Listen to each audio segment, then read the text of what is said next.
Hello, hello, hello, everyone.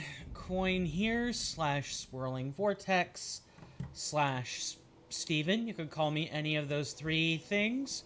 Welcome back to another episode of Elden Ring Reforged. Last time, we got the Spectre of Fortisex and the Crucible Knights off our back at the cost of our build. We're kind of sort of going for a split build thing where you can use exclamation mark player build, all lowercase, all one word, to know exactly what I'm doing at any time. Um, Outside of that emulation of I ate your pie, getting real close to his mic for some things. Uh, yeah, we got rid of the specter that was looming over our back. We proceeded to then mop the floor with the rest of this entire area. The Draconic Tree Sentinel, not a problem. Um, this area with Landsax, Fortisax's sister, not a problem. This tomb, not a problem. Um, all of this is to say that, we've done quite a bit of exploring. A lot of exploring. How is everyone doing? Before we begin, before we go start traipsing along these areas over here, I'm going to take just a brief moment of your time to sort of go parse through the updates. We were on version 0.7.6D. We are on version 0.7.7B. So there were some icons that were updated. The game became more available to those who speak Italian. Congratulations. Standard damage is the biggest thing that has been changed. So standard damage modifications to the player. I'll just kind of read this verbatim here. Making enemies standard damage attacks deal neutral damage to the player. This could be thought of as armor piercing since armor no longer gives standard damage resistance. Standard is the physical damage equivalent of what some spells use. Most of the time, spells will either deal striking, piercing, or slashing damage if they deal physical damage at all. Buffs and special effects that provide damage negation will still, of course, provide standard damage resistance. So damage negation is very good. It went from it just helps defense to, oh my god, if you don't get damage negation, the boss is going to start shredding your defense. Thousands of enemy hitboxes have been adjusted to remove all cases of enemy standard damage that fit the new implementation. So there are basically 6 classes: physical-based crits, gas liquid-based attacks, gravitational force attacks, destined death, that'll be real fun. Certain unique powerful enemy attacks, which means nothing because we don't know which powerful enemy attacks are being talked about, and other miscellaneous attacks that standard damage fit, like those of the fire giant and spirit jellyfish. So we kind of don't know about these last two. The first 4 make some sense. Let me see. Let's see. We have a new recipe for rind extract made from dew-kissed herba. And there are new icons. That's the other big thing, is that there are brand new icons for stuff. So if we look at this, here where my mouse is, you can see there's an egg icon. Yeah, that means that recipe is made using slumbering eggs. It's just a nice visual way of being able to give you the same information that you'd have to read about anyway. It's nice. In version 7.7a, dropping the 0, the Codex of the All-Knowing was changed from a camp menu to a usable item. You can even use it in the field, but as soon as you get hit, the menu will close, and you can't act while reading it. The game world will pause when viewing an entry, as it does when a tutorial pop-up shows up. Yay! That means we can read the entries now, if we want to find out more information immediately, as long as we're not, being surrounded in some way. Um, and the option to view the codex at the site of grace is gone. The only way you can view it now is through the item, but that's fine. Um, Animation speed and distance of dual fist weapon attacks was increased. That's really about it. I'm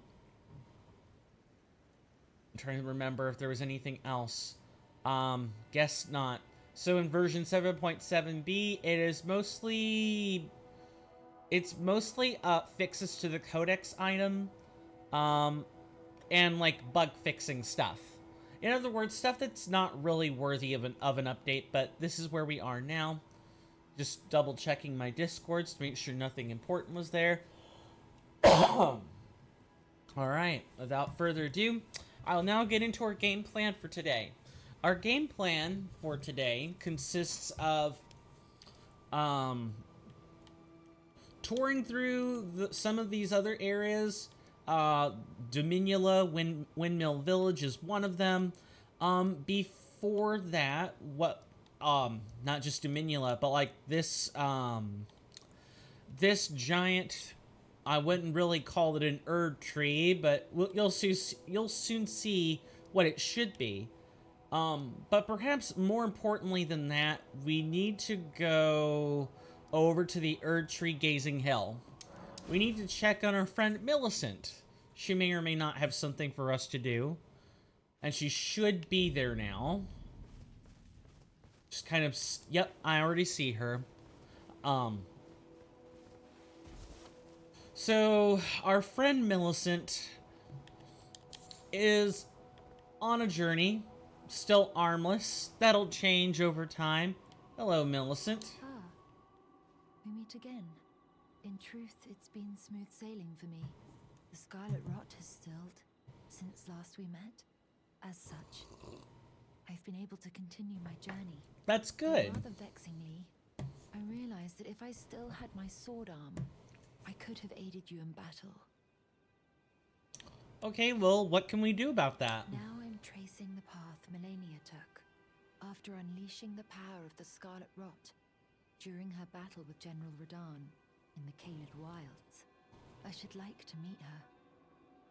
This vanished woman. I think she's in the north, in the lands that lie beyond the Erd Tree.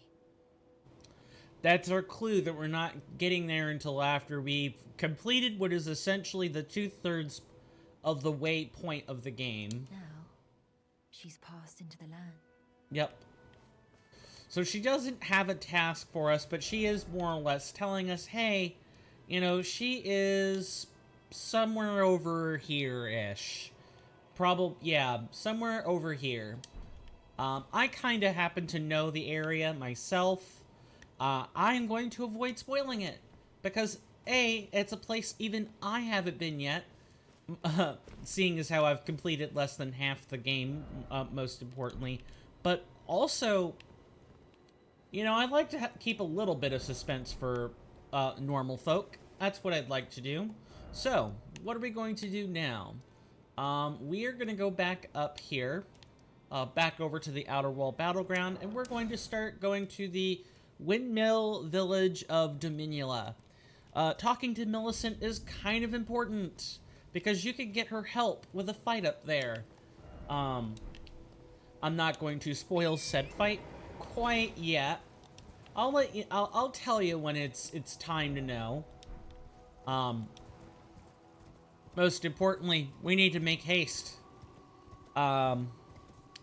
So I guess a little bit of an update about today. First, I'll apologize for being an hour late, as I seem to be doing rather consistently, much to my chagrin. I happened to just wake up late, and I figured it was better to just do what I could to get ready and come on stream. That ended up taking me about, I'd say an hour and 15 minutes, but I'm here now. That's the important part. Trying to think of what else. So... And I want to make sure I get this out there before continuing onward. So, as everyone probably knows, or knew from yesterday, I also put this on Twitter, albeit rather vague, on purpose. I intend to hang out with some friends today. So I can't really stick around. I'm not even gonna shout people out. Not because I don't want to, but I'm trying to make good time. I would have had plenty of time to do this had I not screwed up, but I screwed up. So now I have to truncate the end of the stream. Sorry. I hope those who out there who are content creators like myself bear with me and forgive me on that. I really do mean to give people shoutouts as much as I can. Because, you know, I'm too small to really raid folks. I try not to. Because I'm so small. I'm trying to think. Tomorrow, that's Wednesday, which I will put on Twitter as well. I have a sort of an informal appointment with someone who is very, very good at parsing financial information. In regard to my circumstances, I've already shared with you guys, maybe about a week ago, maybe not even that long. So on Wednesday, I won't have any real time for hanging out with anyone either. I'll have to stream, do my business, get in, get out. And then as a reminder, on Friday,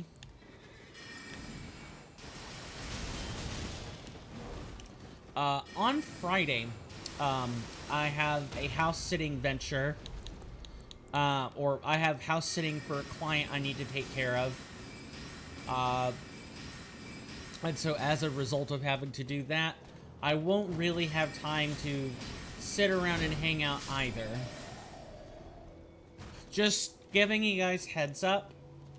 I'm going to try to make the most of our time together while we have it. I'm looking forward to the 3 days of streaming we have. To the Discord peeps, I'm super sorry. I will make it up to you.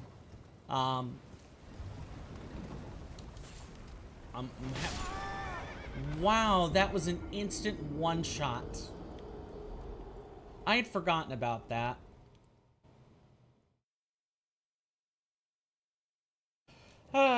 Getting sniped by the trebuchets. Real smart, Coin. Real smart. Please tell me we have... Yeah, we have this thing. Let's demonstrate our codex right now. See, so we can... So, we can't act, but time still passes up until we read an entry. Once we start reading an entry, it's paused. But... And then we're able to act again. This is great. I prefer this version. There's something charming about being able to read it at the campfire, but I think it's more practical because you want to view the information right now. You don't want to wait until you go back to the rest site. You don't want to wait for any other time to pass. You want to do it right now. So having that information available to you as an item is just, it's good practice. I'm super thankful to Kernifer, Ivy, and the whole team for making this happen, because they said that this was quite, like the patch notes say it was quite difficult for them to do. And I believe them.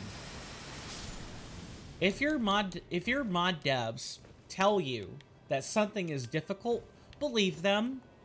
If something said it took 50 hours to do, they're giving you an honest account. They do not have to share this, like, at all. That information can be private to the end user, because it is not important to the end user how much time it took.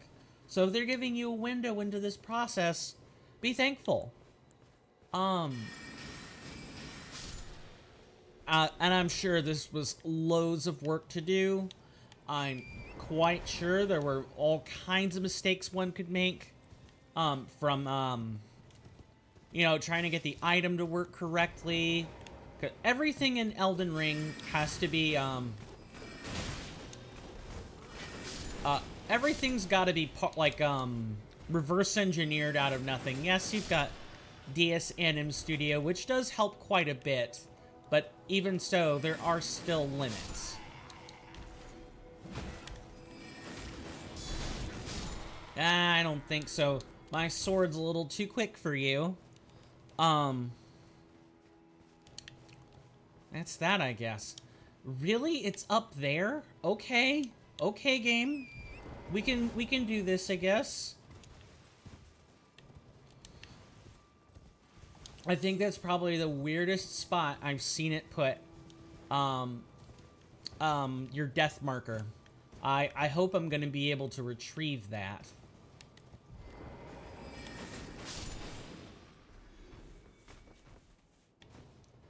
Looks like we can. I don't know why it put it there. That seems so weird. Because it looks like it's not retrievable. It is, but I just find that odd, I guess.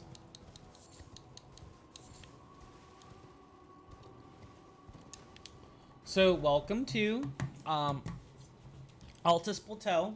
This is one of the more uneventful things about Altus Plateau is just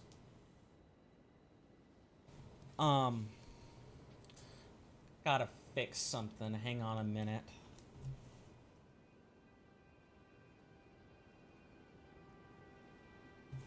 There we go.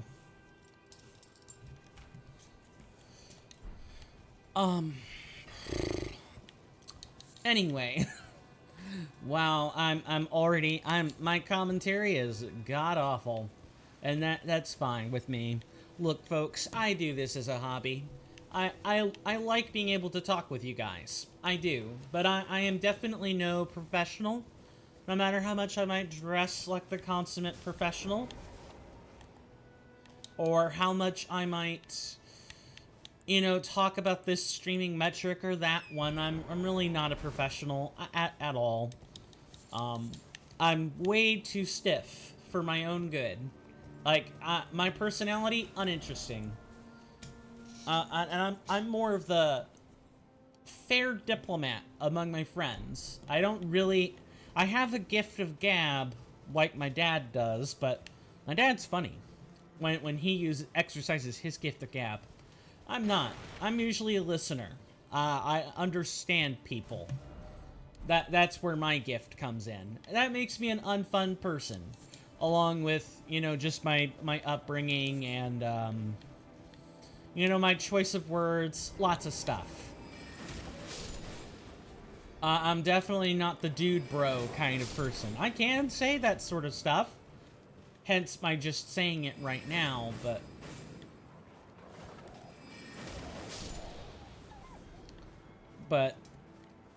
it's one of those, I kind of have to be in a mood to say it. I can't just, oh, hello. The Windmill Village of Dominula. Uh-huh. Oh, that place will be real fun. You'll at least get a good barrel laughs out of it for a hot minute. Is our campfire up there? Yes, I believe it is. I'll tell you guys a little bit more about Dominula. So, Dominula is the village of flowers. I mean, it's the windmill village, but there are lots of flowers. It's very pretty here in Dominula. For now. Okay, let's level up. Share them with me. Your thoughts, your ambitions, the principles you would follow. Yeah, I know. Perhaps arcane? I don't know. I'm thinking I want 40 vigor. I think that it might just be time to do that. And if I need to go lower to fit DPS requirements, I will. Well, hello there, good sir and or ma'am. Eek! I hear a festive melody. No, no, don't skin me. My hide is filthy, I swear. Ah, a premonition of things to come. A premonition of things to come.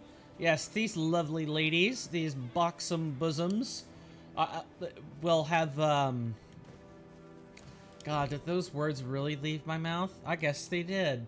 Buxom bosoms. Not even sure what that means. I must be thinking of Ulfred. Ulfred Battleborn. That's where my mind went. Anyway, most importantly, these ladies have a secret. An unfun secret. See how they're dancing? Most of them are gonna ignore you. That's right. They're enemies who don't even care you're here until you do something. And that, I know, that sounds like most enemies in Elden Ring, but I'll just show you. It's easier to show than to tell, after all.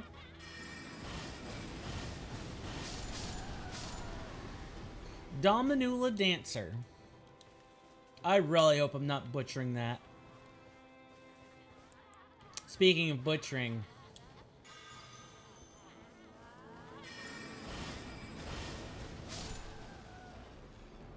Yeah, look.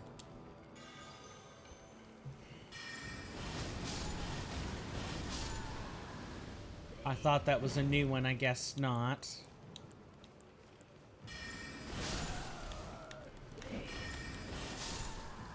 Nice, nice. Yeah, you see how these ladies get red eyes? That's how you know they mean business. Come on.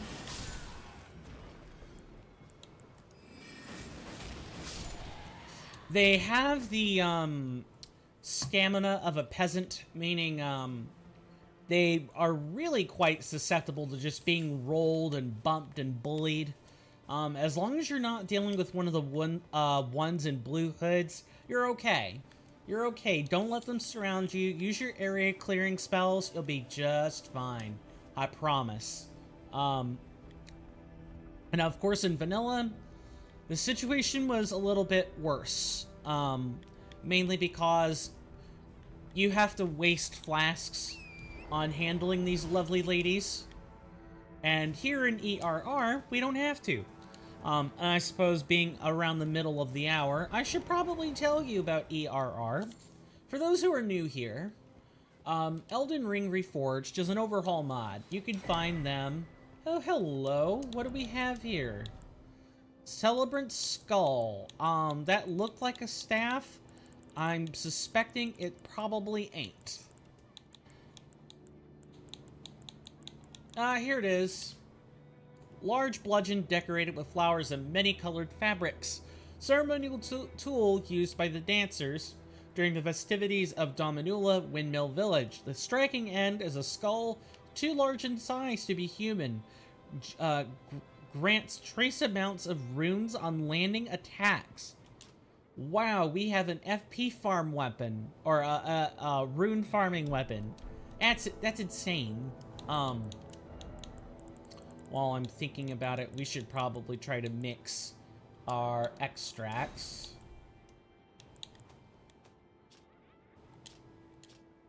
I also like how the menu, on top of just having the different infographic, now it has the required items listed in a table. That's really freaking cool. We're going to just begin extracting the Scarlet Rot and all these other things.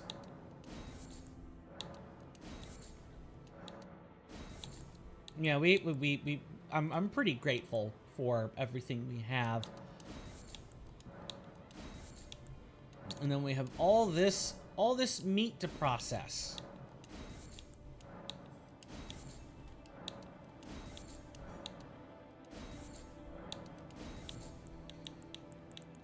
Beautiful. And it's all nice and clean, too. So what are we gonna do with that now? We're gonna make, marks. We're gonna make 166 of them. That way we never, ever have to worry about them for a long, long time. The attempts at marking things are gonna make me worry about that faster, aren't they? Beautiful stuff. And plus we'll get some out of the remaining chairs in Elden Ring Reforged. I'm not worried at all whatsoever about their stock. I can always grind up more if necessary.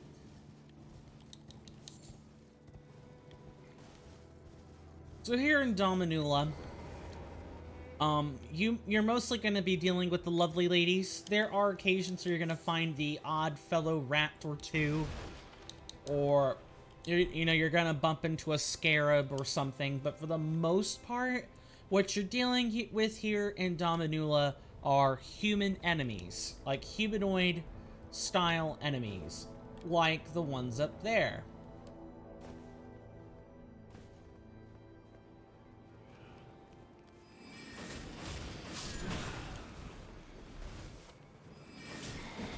Yeah, look, see the ones here with the giant hammer? Yeah, those take a little more finesse to break open, like poise-wise anyway. You know, I saw a video on the Elden Ring Reforged Discord. Speaking of which, Elden Ring Reforged has a Discord. You can find it on the mod page. Exclamation mark ERR in lowercase. Takes you right to it. I have loads of commands that are useful. Just type in exclamation mark commands if you want to know more. But Elden Ring Reforged has a Discord. You guys should join it. People are quite active over there. We have volunteers for the wiki. We have people who are working on translations for the game. Well, for the mod, excuse me. It wouldn't be the game. Translations for the mod. There are people who are constantly experimenting on stuff. It's a great community. It is fantastic. And I'm sure the other modding communities also have fantastic communities, but I really just wanted to take that time to point out Elden Ring Reforged, because that's the primary mod I'm engaged with. When it's time for me to go to Convergence, because we will be investigating the stuff at Convergence. I already told you guys we'd be doing this as part of being a mainstay Elden Ring channel. You know, Convergence will have its own sweet, fun stuff we can do. I've attended a few Couch Jockey streams. For those who don't know, Couch Jockey is a Twitch streamer. He is sort of the father of the magic-based hitless runs, and well, for the Soulsborne series, and most importantly, he is one of the spearheads of the Convergence team, along with Tiger G92. I think Baron the Aaron. Oh, I'm probably mixing up my names now, but the important point of that is, you know, that's like a 7 to 12 person team, and he's like considered the front face for a lot of that. I'll thank you to just kindly keep your eyes focused on me.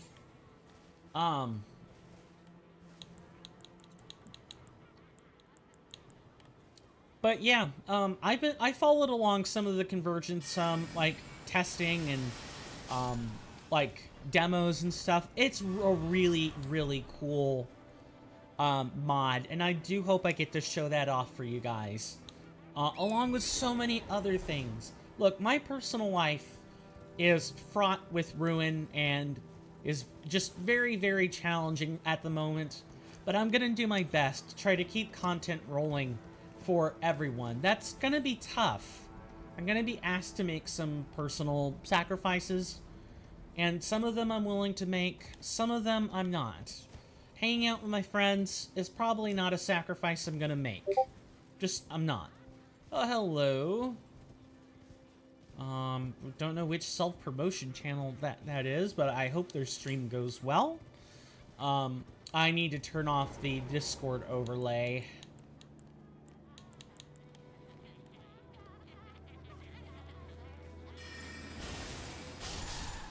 That'll be enough of that. Oh, hello, we've got someone else. We're just gonna go ahead and make sure you're not anyone new. Yeah, that was just to make sure they were holding a different weapon. I think that would have been that. It's not a staff. I think that's a spear. But regardless of what it is, they're not that dangerous. Just take your time with them. They're exactly like the peasants otherwise. I don't think so. A dog's gonna have to try much harder than that. Lots of things are gonna have to try much harder. Look, I wouldn't say I'm a seasoned Elden Ring veteran or anything, but I know what I'm doing. I don't think I'm incompetent. I don't think my skills are just mediocre. I'd like to think they're a bit above average, but I definitely suffer from obstinacy and wanting to do things my way when sometimes you just can't. Sometimes you just have to do things the way the game tells you to do them, and that's that. Or the way the mod tells you to do them, and that's that. Just kind of... You want to make sure... Oh, hello. Just keep an eye on your surroundings. Always, always look around corners, and you should be fine while you're here. Aw, this seemed like a really nice place to put one of the, rune pieces. How many do we have? 13. Soon we'll be able to make another purchasable upgrade at, Enya.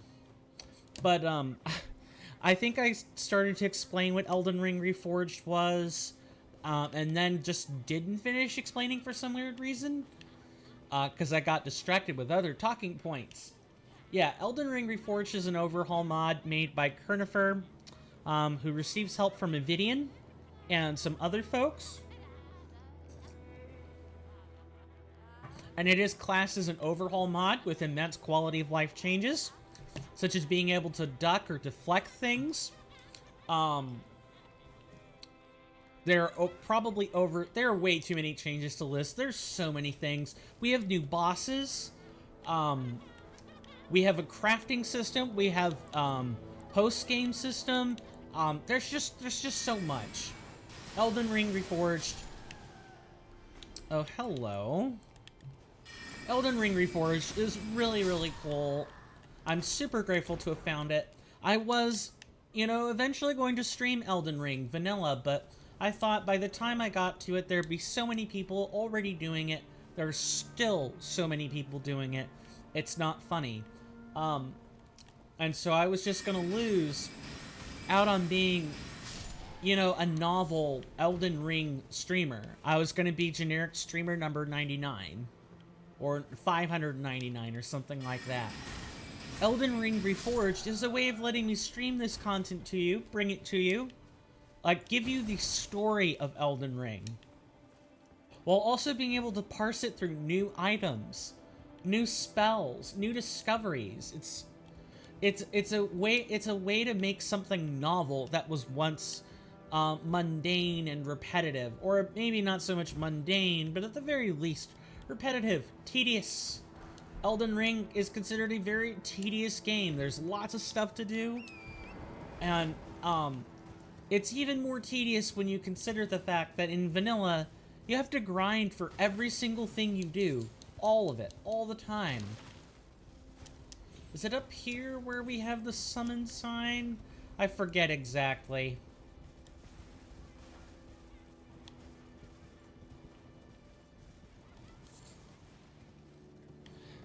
Well, I'll describe what we saw on the top of that hill in a minute.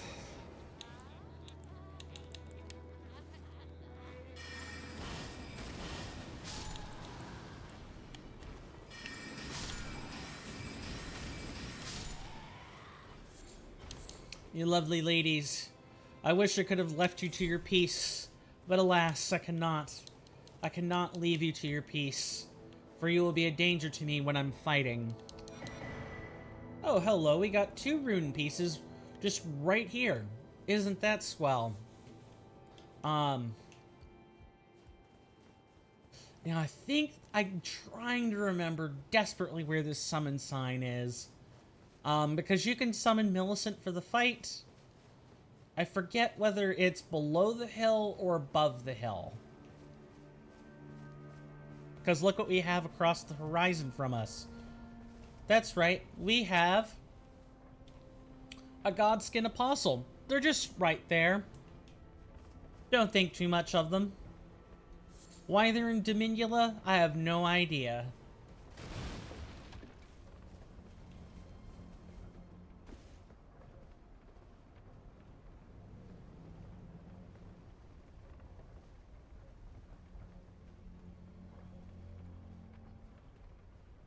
Just trying to be very, very quiet.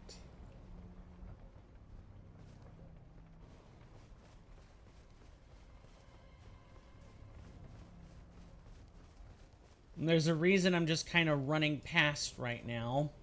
And that reason is I think the summon sign might be up here.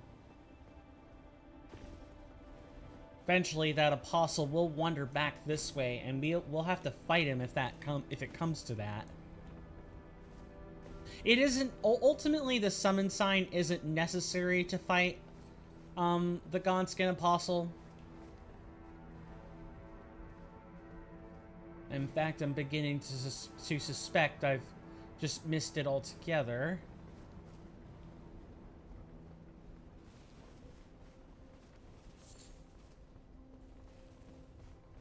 Sorry, I'm still in stealth mode. I need to get out of that. So, Godskin Apostle here does what you'd expect. It does exactly what you'd expect. As a reminder to those who are maybe new here to Coinstamp, I don't talk during boss fights. I need to focus on them. I'm terrible when it comes to talking to people and conducting a boss fight. If I can pause the game, I'll pause the game, do my talking, go back to the boss fight. But if I can't, well, then I focus on the boss fight first. If you guys, like, highlight your messages or something, and it's like a quick hello, I might acknowledge that. But beyond that small stuff, I don't... I do my best not to acknowledge chat while we're fighting. Oh, I so want to demonstrate it, but I just don't think we're gonna get that chance.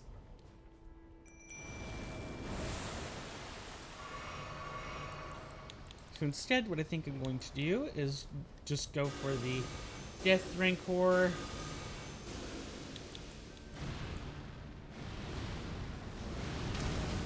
Nice, we got tagged.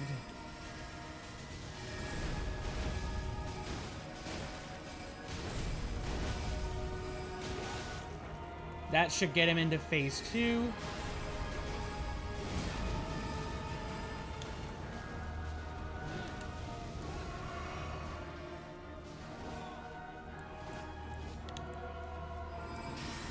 Gotta be careful.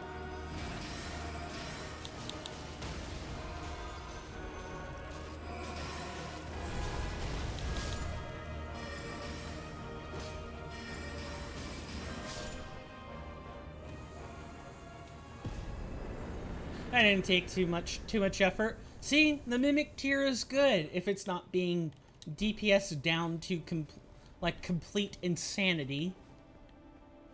So I'm trying to remember. You're supposed to be able to meet Millicent up here somewhere. Do we have enough for a level up? We do.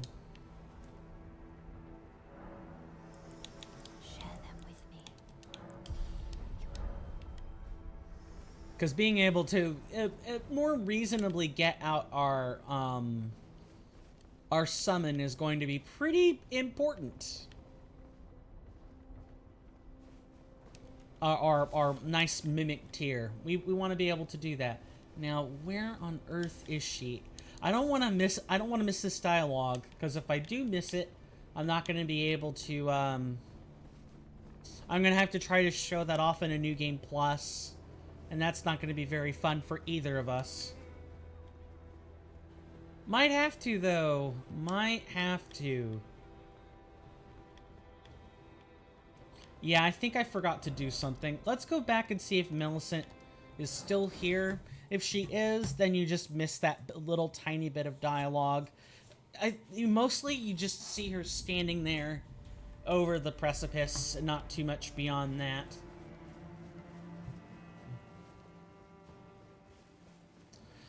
Okay, Millicent, what do you have to say? Now she's passed into the... Oh, I knew what I forgot to do. That comes much later. That comes way later, but that's okay. Alright, so what are we going to do now?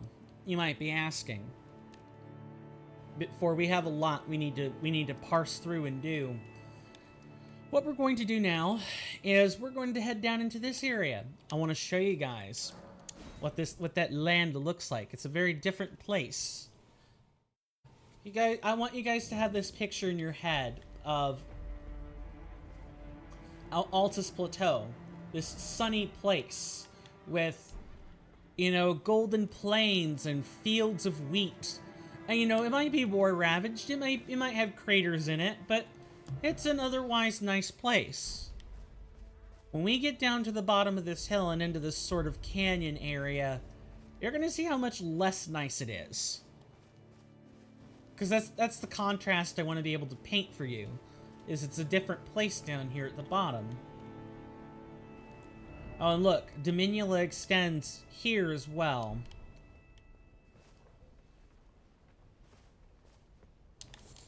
But boy, are these ladies different. These ladies are way different. All we do is just hit one.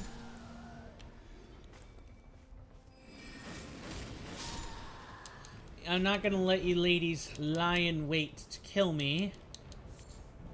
You can snuff that. Oh god, is Xenoblade Chronicles rubbing off on me? I think it is. Snuff this, spark that. Ugh. Yeah, that language is rubbing off on me real good. I need to not do that.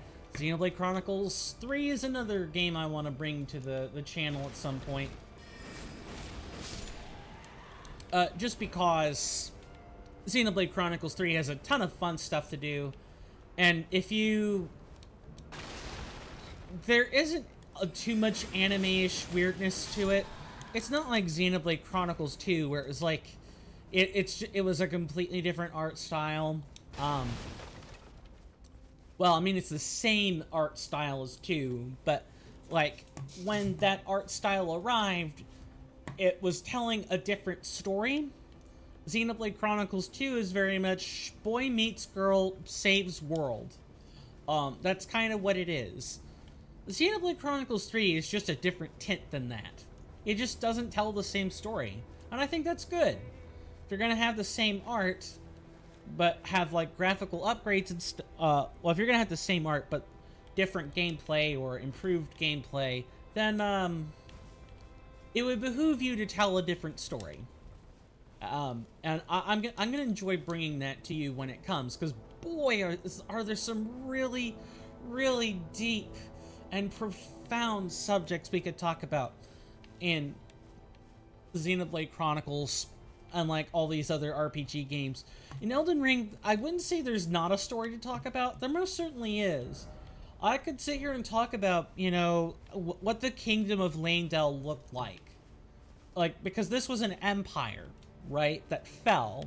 This was a kingdom that had control over a land. And yes, you had the demigods who were walking amongst their subjects.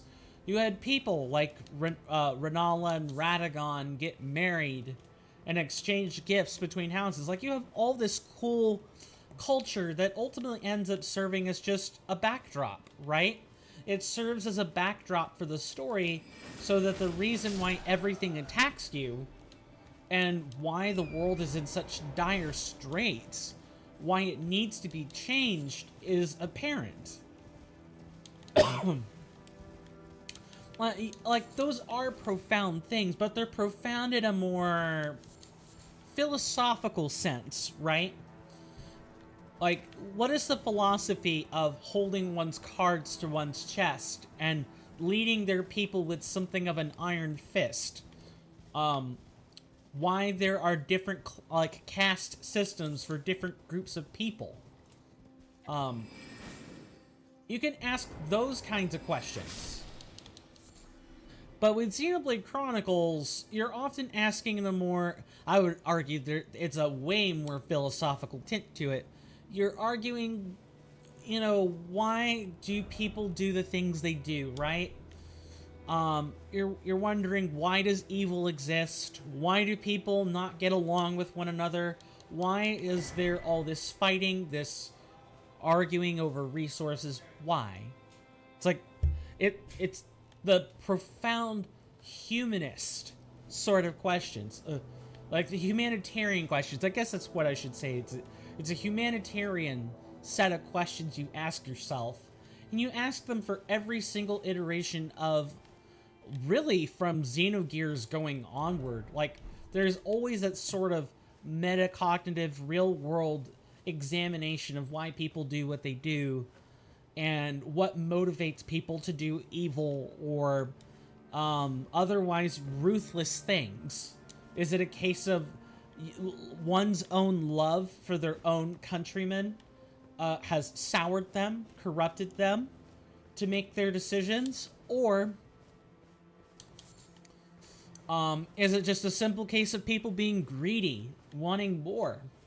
And how does that evil translate to a group of pacifists, the Napon, or other sorts of creatures? How does that translate to them? I mean, those are all important questions.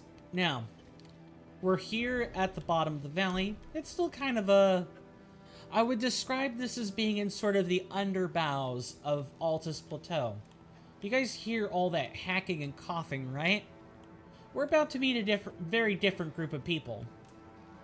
They're not going to be friendly to us at all.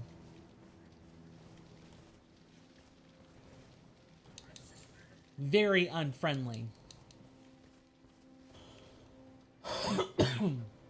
In fact, some would probably argue that their method of pestilence is just downright lethal.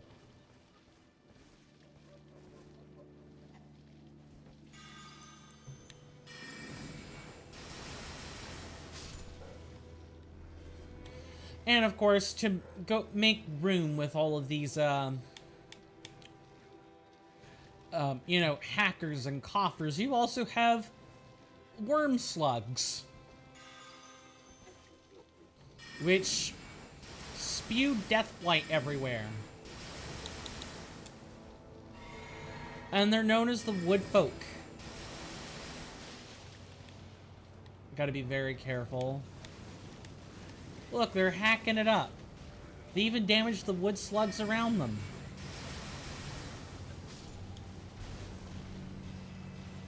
I think I waited too long to kill any of them. Hello.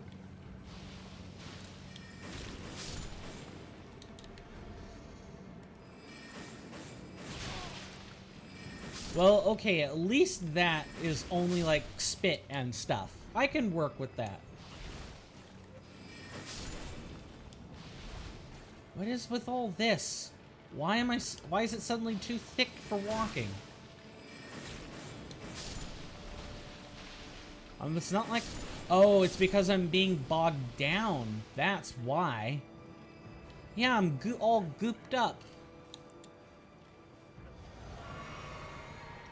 And I can drink while chugging? I don't know what to make of all this.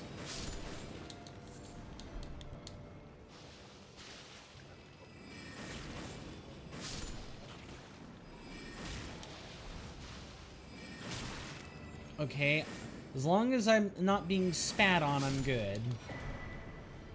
Oh, hello, we got ourselves the Icon Shield, which I will totally read in just a moment. For now, it's a little bit dangerous for us to be, just reading things all willy-nilly. Need to be extra careful because we're dealing with things that could kill us just by looking at us funny.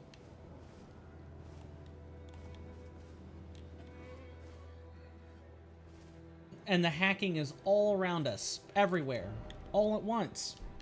Alright, let's look at our new find. I've got my ear out in case I need to move. So the Icon Shield is a great shield. It has a passive effect called Blessed, which means it slowly recovers HP. The Great Shield painted with a divine scene. The recipients. Wow, I swapped the P and the C there. The recipients of a blessed tear from the Erd Tree. an item that looks back fondly on the age of plenty. The divine scene acts in and of itself as a sacred invocation, gradually restoring the carrier's HP. It's a nice shield. That's really about it. Well, I shouldn't say that. Let's take a quick look at its stats. So, it's a wooden shield, which means it has less than 100% damage negation from physical. And the most notable thing about it is that it has 51% lightning resist, 51 points of the stuff. It's kind of an unremarkable shield. It's still kind of lightweight on the side of great shields, but it's okay. If you need like something that restores HP, take it. Otherwise, meh, could probably live without it. There are better great shields. It's got an interesting niche, and that's really about it.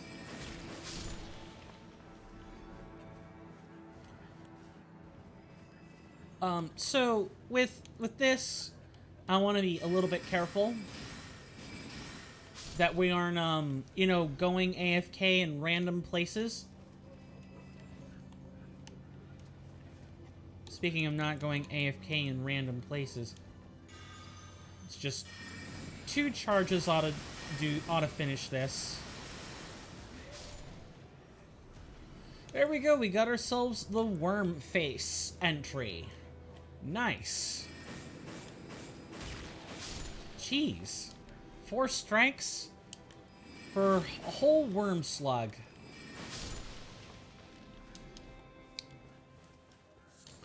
Oh, get used to the sound of all this coughing and hacking. That's just gonna be as background ambience. You can pretend you're in a hospital ward. When everyone was suffering with the bubonic plague or something. Stuff like that. I don't recommend trying to pretend that, by the way. Some people might look at you real funny.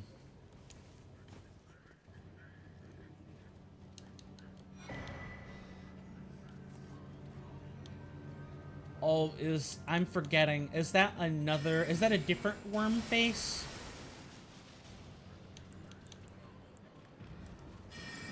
No. This is what I was talking about. Look at all that hacking.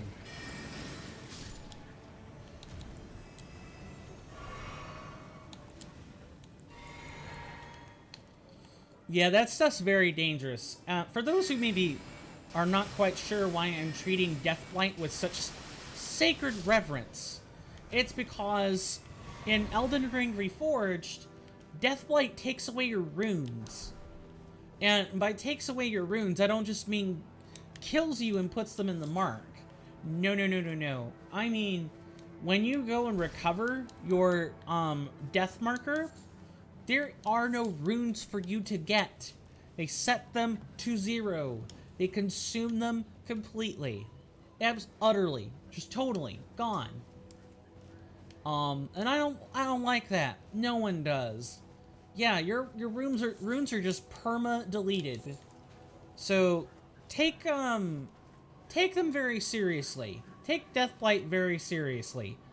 I mean, granted, we get a quite powerful version of it ourselves, but it isn't the same as what the enemies get. Like, just being able to rob someone of their runes is... Well, there's just nothing describing it. There just ain't.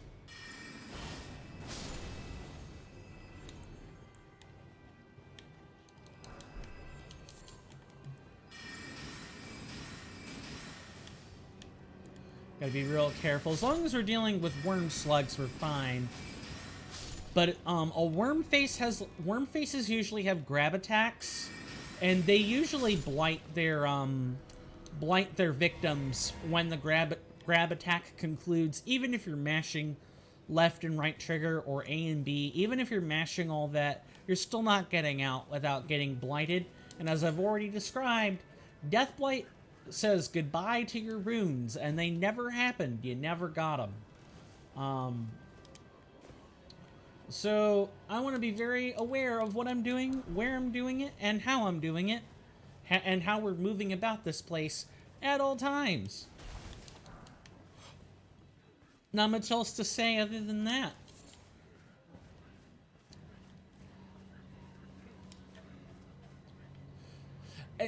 you notice, like, even though there's all this coughing and hacking going on, um, it's more like just a background noise. See, there we are. Just in case. Okay, we already marked boars. Good. There is still some wildlife in here, but it's rare. Kind of few and far between. Just gonna be very, very, very careful. It looks like it's safe, so we're gonna go ahead and take our first break. Since it's the first hour, I'll just go ahead and say, typically I take a 5-minute break, and I usually play ads during this time, about 90 seconds worth of ads. If you stick around to watch, thanks, keeps the lights on. Really appreciate anyone who sticks around for the ads. Otherwise, you know, I can't blame you. Definitely feel free to use the ad breaks as a stretch time or something relevant for you, something you like.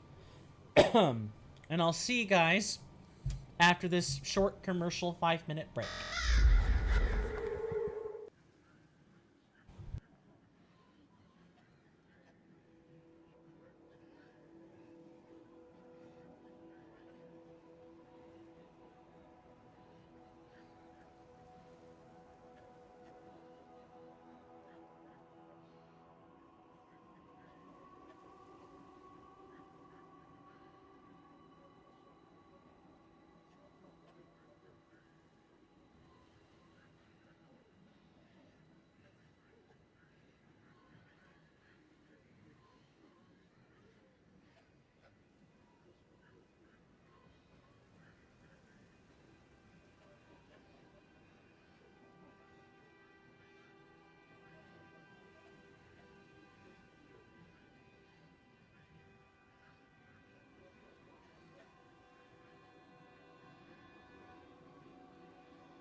So sorry about that, folks. I ended up getting caught, like, out and about in the house, and ended up having to have a bit of a conversation with the house folks I live with. Not much to do about that. So sorry. It wasn't anything important, just... You don't just refuse people because you're like, oh man, I'm on camera. You try to find a way to make the conversation quick, but not too far out of the way. I also had to like clean my glasses and get water. It's important. And good thing for us that nothing happened during the break. Hopefully everybody enjoyed it. Everybody enjoyed the break. And I apologize for any background noise you're hearing. Folks mowing the lawn. On top of like doing outside stuff. So it's gonna be very noisy. Sorry. Can't be helped. Let's try to make the most of our time worthwhile. I really don't know if it can be picked up. Maybe if I just don't talk. Let's see. Nah, I don't have it gated enough to avoid that. Sorry. So toward the base of the tree is where I would expect a boss to be. Yes, if you don't think the worm faces have representation, boy do I have news for you. They most assuredly do. Gotta mind my backside.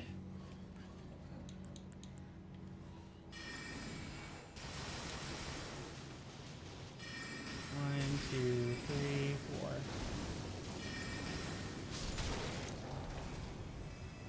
Gotta mind all that death blight.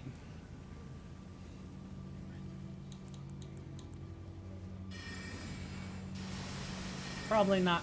Probably just gonna have to drink it up.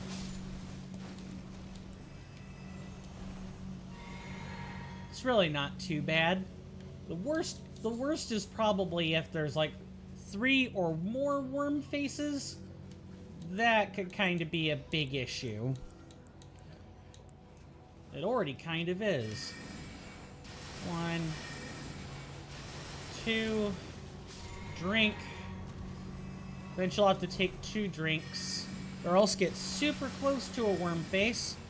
And that's basically the kiss of death.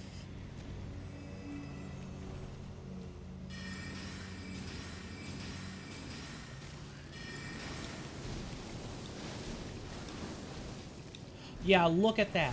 Look at how fast they just ran to get super close.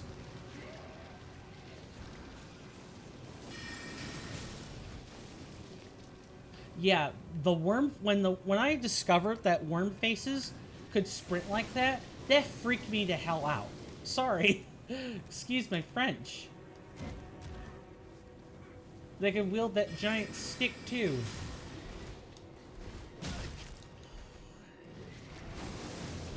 And they like to cover the ground in deathblight. The worm faces are just overall very scary things to deal with, and gratefully we have spells. We can keep them at distance, you know, as long as they don't charge right up to us. That's kind of a problem. We can't be having them, you know, charge our face. Hopefully what's down here is also not a boss, but my memory is a little bit patchy with this area. Oh, look. Sacrificial twig. Nice. Alright, so this doesn't look like a boss. Usually those are fog gates, but you never know. Trap? No. Good. Wrath of Gold. That is an incantation. I was about to say miracle again. Where did we have this? Here we go. Produces golden shockwave that knocks back foes. Superior Erd Tree Worship Incantation. It's the better version of rejection, basically. Charging increases the size of the shockwave. This incantation was discovered when the Elden ring was shattered, and it was feared as a sign of the Erd Tree's wrath. Yeah, it's about what you'd expect. It's still not super flashy or anything. It's just a better, stronger shockwave that's slightly slower to cast. And I don't recall if it does anything different in Elden Ring Reforged. Most of the spells got at least some kind of additional effect. I don't know if it being chargeable or being a better shockwave is what... Oh, hello. We appear to already have the spirit jellyfish, which is good. I was a little bit concerned. Now, what we're going to do is... There's a cave over here. We're going to go in there, get the rest site, come right back out. Because we got to go find a special worm face.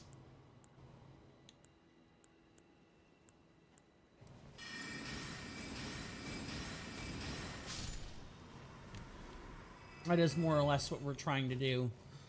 Because boy, oh boy, is that boss unique. I know there's a boss. I won't disguise that.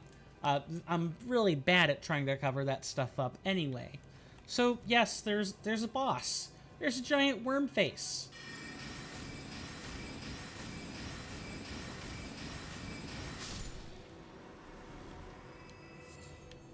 And I mean, I don't think it has any special attacks. It just does what you'd expect, but it's larger. There might be a couple of things I'm thinking of. Let's check out the sides. I'm glad I did, because there are ledges to drop down. Let's make sure we can see what we're doing. That would also help.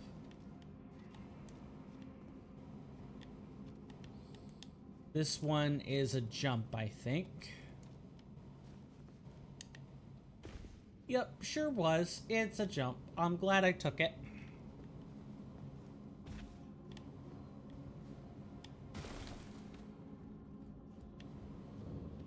The Altus Tunnel. Kind of a nondescript place. Now let's head back up before things get complicated. The Altus Tunnels will be the next place we go. This little section of Altus Plateau is just a starkly different place. Yeah, there's still some honeyed gold in there. There's still some flowers, but it's not all sunshine and daisies. And you know, it's just got crazy fanatical perfumers and omen killers. No, there's a part of it that's mired with a dance of those who live in death. It's got complications, just like any other place. And I think that's cool. That even the places that look pristine and beautiful still have their own issues. It shows that the world doesn't for a second, you know, make things perfect. Life is never perfect. Life is strange and unpredictable. There is an order you can find within life, of course. All living things breathe. Well, except for things that are anaerobic, of course. There are exceptions. Most things in life need some sort of nutrients, and they require energy from something, not nothing. You can't have spontaneous life. That just doesn't happen. And the only argument you could make for, oh, well, life is spontaneous is the whole primordial soup argument, where you need the right mix of amino acids and, you know, other sorts of molecules in order to get life. And that, I would argue, is probably somewhat random. But once the random life creation event is over, the rest of it is not so random. Before multicellular life could really take shape, cells first had to obtain some source of energy. It was necessary for them to sort of acquire the ability to either make energy or obtain energy from something. That's where the whole endosymbiosis theory comes from. It's the fact that that life is sort of like all the different forms of life are sort of tied in. Um, the mitochondria is like the descendant or the sort of ancestor to the bacteria that were engulfed by like early cells, and then somehow the bacteria or whatever it engulfed came to form some sort of symbiotic relationship with the cell that engulfed it, and the cell kept it around because it was useful. And in exchange for giving up some autonomy, eventually that sort of remnant of like ingested bacteria became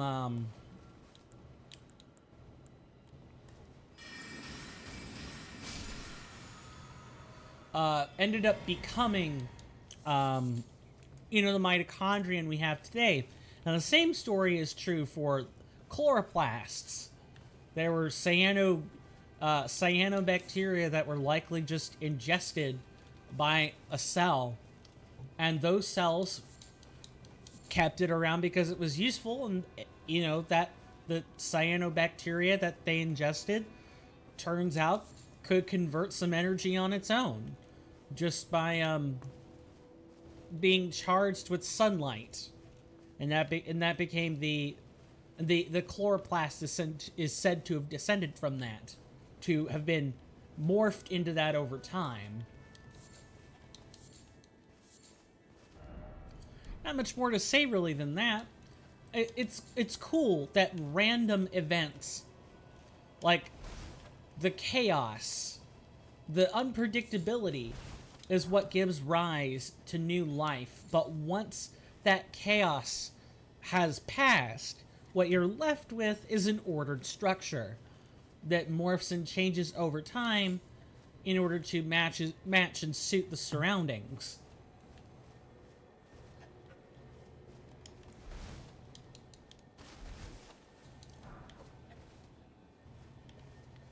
Which I think is really quite cool. Realizing that fact is kind of why, well, not why. I mean, I'm studying to be a biologist for practical reasons. But, I love that sort of self-begetting, self-ordering nature of life. Life is very unpredictable. Forming life is an unsustainable practice. But watching life grow is very much an ordered thing. It really is. After all, organic molecules have structure, right? Organic molecules have structure. Many of the compounds and components that are used in cells are very ordered and structured.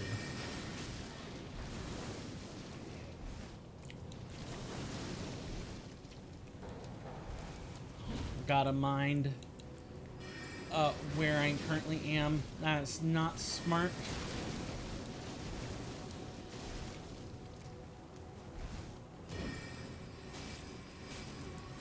Just being quiet during those moments because I don't want to die to Deathblight. And I probably, if I knew where I was going and I still didn't prepare the spell that reduces this, but then again, we don't really have the faith to cast it, I think. We might have the faith to cast it. We're gonna find out. Yeah, order healing. We do have the faith to cast it. I just didn't prepare it. That's my fault. Wizard charges into a den of kobolds. Doesn't prepare any sort of frost spells. Nothing of the sort. No ambush ready spells. Doesn't prepare alarm. And wonders, why am I waking up to being tied by kobolds every night?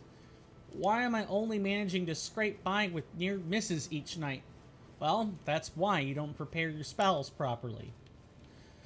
Let that be a lesson to you, folks. Prepare your spells properly.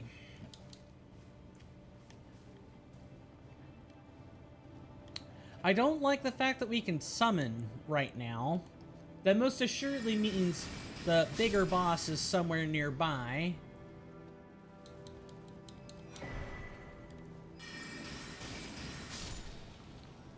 I don't recall the bigger worm face doing anything particular or specific, but yeah, because there he is right there. Gonna have to drink. And we should summon our Mimic Tier for this. There's no reason not to. It's just gonna make our life much easier. Mimic Tier is still probably one of the strongest summons in the game. Even in ERR, where it has been changed. Yeah, there he is right there. And this is how you know it's the boss, by the way, because the dynamic zoom of the camera to like keep the whole boss in view. Just checking my backside, because there's like a blighted guardian over there.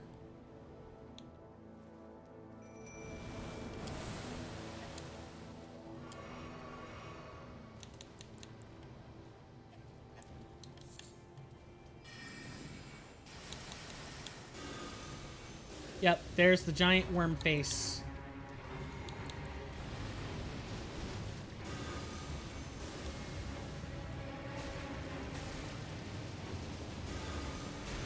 And it just absolutely covers the land in, oh, that's not good. There's an extra.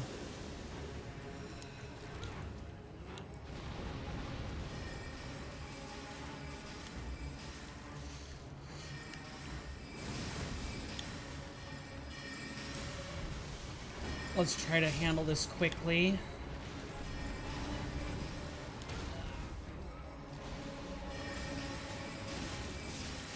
I guess the Guardians kind of make it more difficult, huh?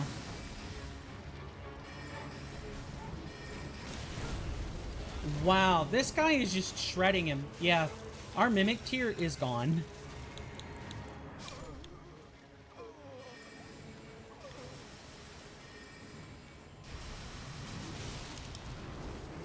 Oh, don't just grab me. That's all you're gonna do, then that's gonna be a problem.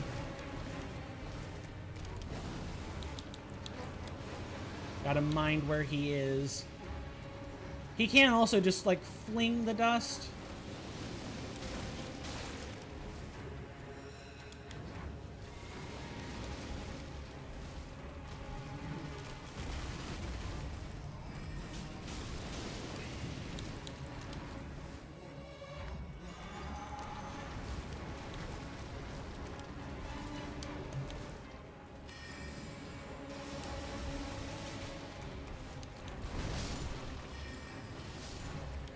Okay.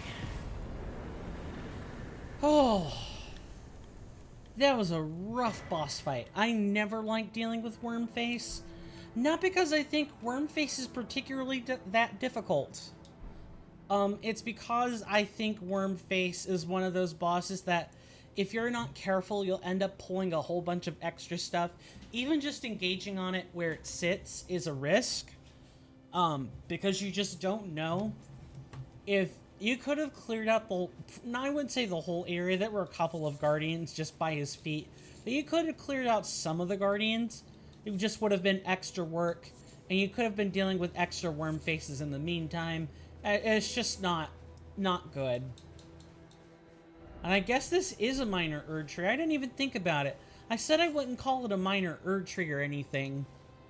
Because you don't really think of it as an Erd tree. But it is. It is a minor Erd tree. Oh, I hope... I might not have played an ad during that break. Oops. It happens. Just do our best to kind of forget that happened. And do our best to make sure we actually play ads during the break. I think I might have just not clicked on the thing. I don't know. You guys will have to tell me if there was an actual ad played during it. Alright. We've gotten the minor Erd tree. We got that fight. Yeah, Sometimes the Erd trees actually have other bosses in them. Incredible. Let's go to the Altus Tunnel.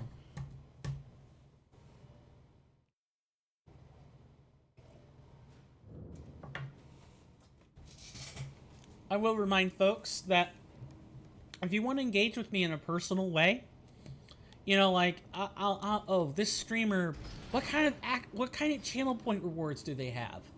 Can we do cool stuff on your channel? I don't know about cool. I personally wouldn't know whether to call it cool or not. But if you want to interact with any of the channel point stuff, there you can click on. There's a little icon at the bottom left of your chat panel. Should be. It's called we have a currency here called Amperes. You can make me posture check myself, which means I have to stand up with my back, or sit down with my back straight, or stand up with my back fully upright. You can AMA a single question for 50. You can make me get up for 5 minutes. You can make me drink a bottle of water, or wear a hat, or modify an emote, or make me not say something, make me be quiet, or take off my glasses. Like, just look at all the channel point rewards. If you sub with a Twitch Prime, I believe you get double point multipliers. If you use any sub, you get a double point multiplier on channel points, which with channel points, if you watch actively for 5 minutes, that means you're like talking in chat and all that fun stuff. You actually get channel point rewards. You actually get extras on top of that. Which I think is just absolutely fantastic.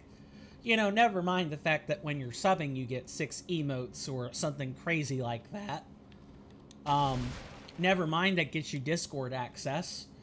But if you just want to interact with me on Twitch, that's the only place you want to see me, nowhere else, then the channel points are kind of the way to do that.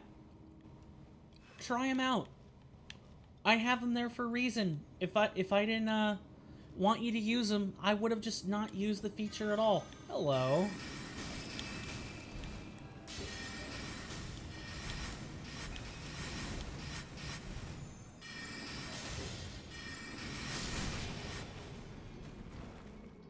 That was a little bit rough. But hey, we got through. Hello, Sir Chest. What are your contents? A rune arc. That's fine. Rune arcs are a good thing to have. We need them. So if I recall, the Altus tunnels were kind of an unremarkable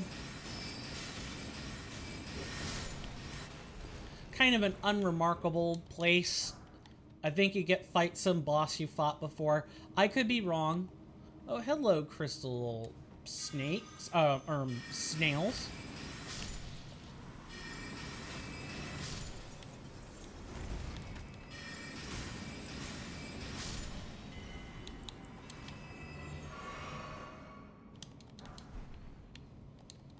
And look at all these free resources.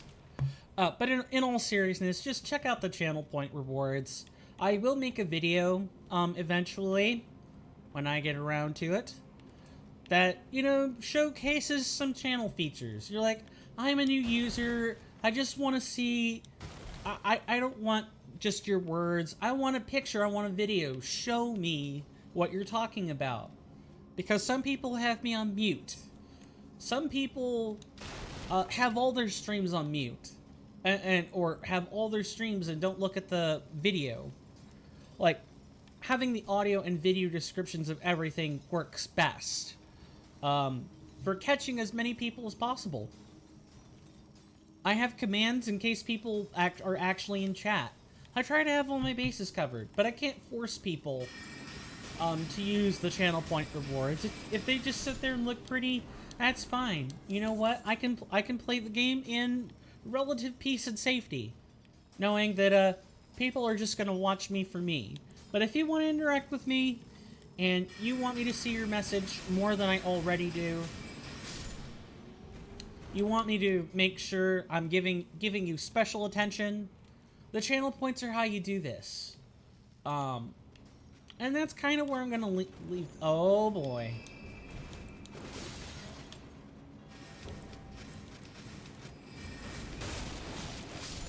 Yeah, that's a nice try, but I don't think so.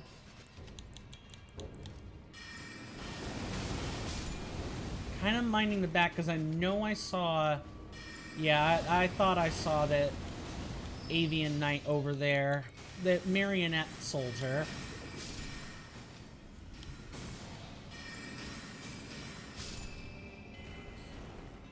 I do my best to try to be as entertaining as I possibly can, but I know I'm not a professional at this stuff, guys. I'm not.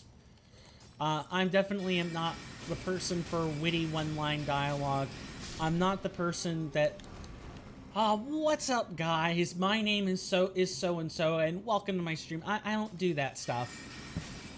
Not often. If I'm naturally hyped, then okay, great. But most of the time, I'm like I'm like as you see me now. I'll talk to you if you talk to me. I'll talk to myself if you don't want to talk to me. I don't mind hearing myself talk. In fact, if I don't hear myself talking, I almost can't think. It's not true, but I need to hear myself. It's weird when I speak and I don't hear my own voice. That's probably the way I know to put it. It's why I have issues with earbuds. It's why I have issues with noise cancelers. I don't actually like noise cancelers for this reason. Because I like being able to hear myself. It's disarming not to.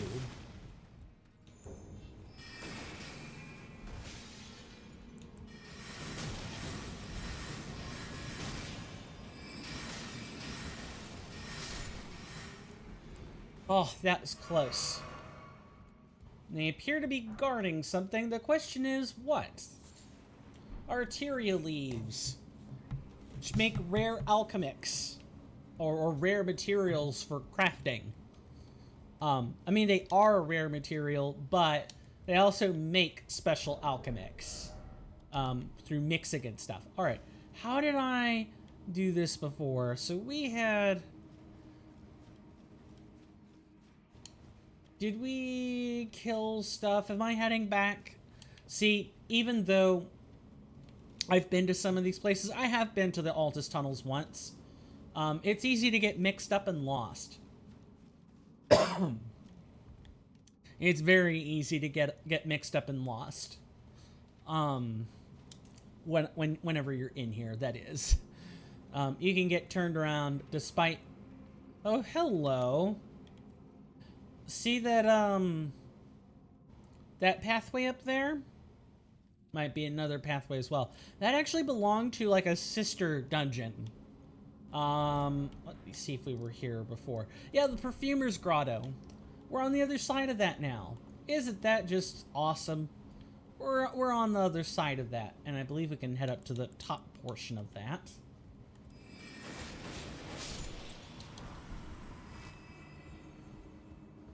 We're gonna make sure there's nothing else we can do before moving up there.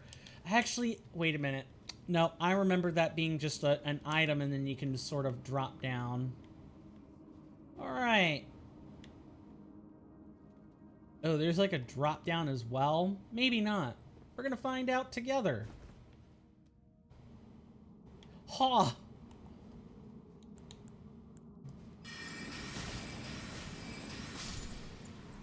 I'm just trying to be very careful. We can go ahead and turn our light on so we can see what we're doing in here. Oh, okay. Oh, hey, look at that. I mean, we can't go any further up, thank goodness, but... You know, at least we can actually get an item. Ooh, the Arsenal Charm +1. Yeah, this is where we start to see the +1s, guys. So... something that's I think is kind of interesting, and this is true in Elden Ring, not just Elden Ring Reforged, but you have like +1s and +2s that are available right from base game. We already have a medallion actually, you know, we have a talisman. We have a +2 that's available right from some point in the game. I forget when. but we have a +2. Like, you don't have to wait until the next new game to get the talisman. You can just, I don't know, find them. Which I think is, it's interesting, if nothing else. Nice. Well, that went over well. Oh yeah, that's water. Too bad we'll never actually fall in it when we die. Just gotta be really extra careful on these, tree platform. These, like, platforming segments. Alright. We're here. This was a little side area. I'm glad I checked, because I would have pressed on, going toward some sort of main area, and proceeded to have been in actual real trouble trying to do it.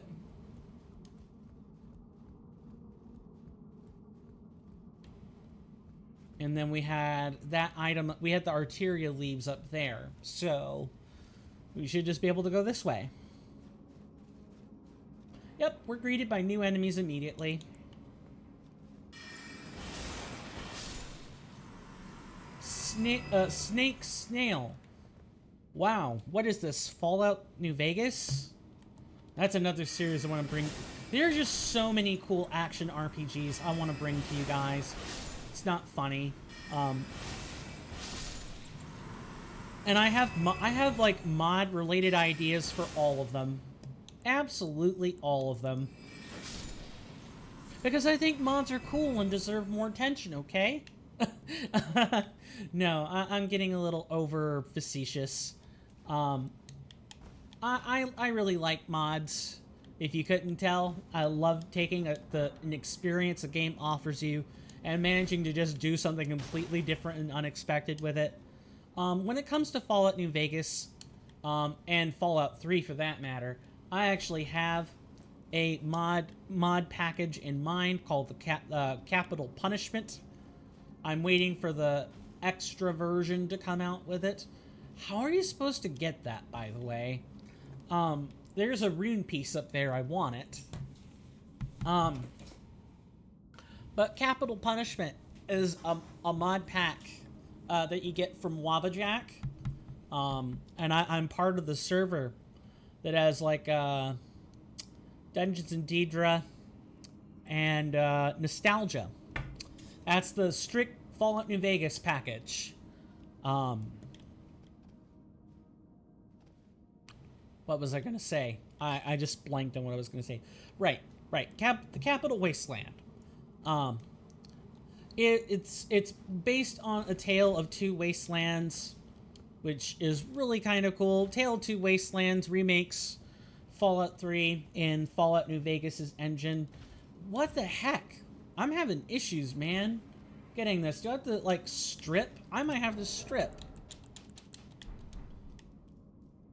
Harry Bod for the win? I don't know. Close but no cigar. I don't know what to do here. I feel like that's how you're supposed to get the item. We're at light load. It's not like, yeah, we're at light load. I'm just not jumping at the right angle. I don't know. We're gonna try this a few more times. And I could have swore I remember jumping on something.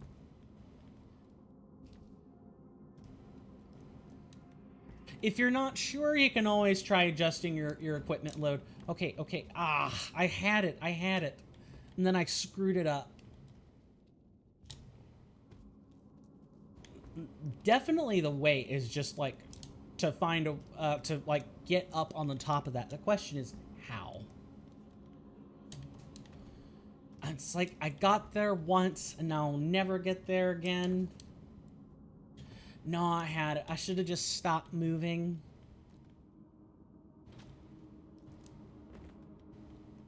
Sorry, I know my commentary is garbage right this second, but I have to get this. It's killing me. I got it twice. Furrowed brow intensifies. Oh, I had it, and then I didn't let go of the stick. I don't know whether to jump more out, or if I need to jump more toward... no, it's definitely I need to be out more to get this jump. I still didn't stop moving. Yeah, I definitely have to, like, go almost the full distance, but going right toward the base. You know, at least with Elden Ring, you know, if you're not in combat, you don't actually spend stamina on anything. Just really, really nice. Okay, definitely need to do it at, like... It's really weird. You want to do it at, like, the apex of this log or root. They're not logs, they're roots. But if you wait too long... This is mean. This is very mean. I do not know how you do this.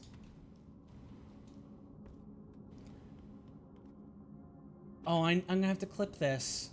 I guess it's not the meanest in the world. Nothing tops, nothing tops the rune pieces in Aeonia. That just takes the cake. Absolutely.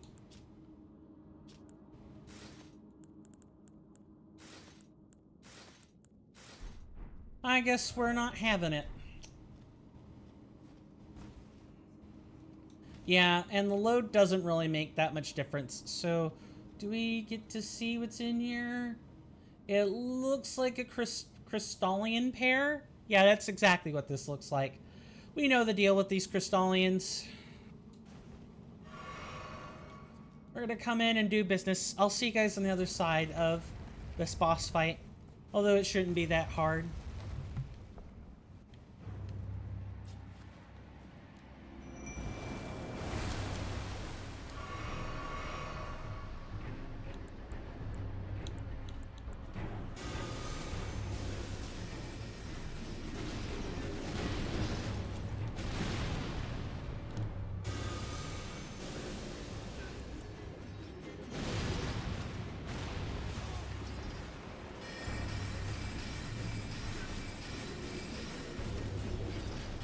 Oh, Mimic Tier, we should have swapped opponents.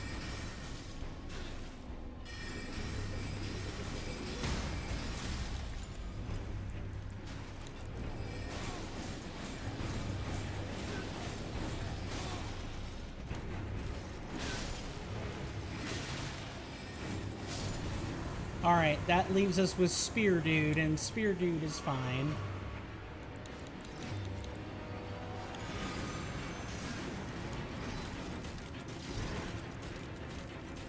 Let's see if we can get that debuff on him. Actually, never mind. I remember them being immune to that.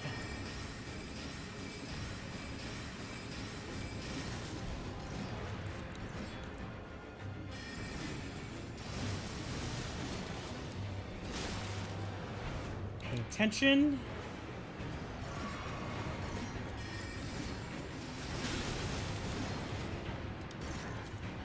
Oh wow, you can just duck this guy.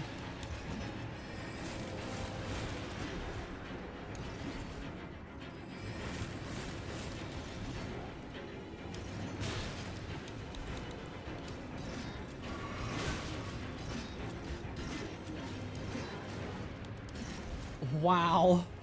Absolute raffle.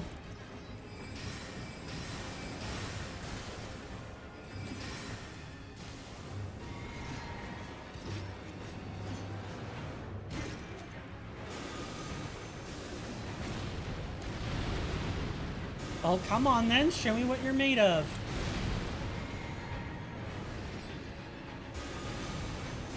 I will poise break you eventually.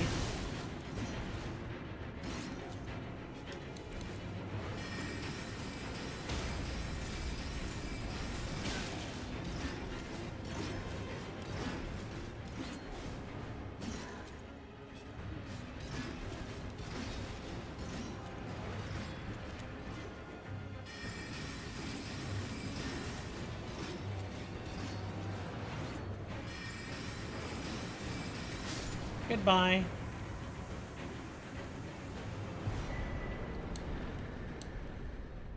But now you have Sombers up to +4.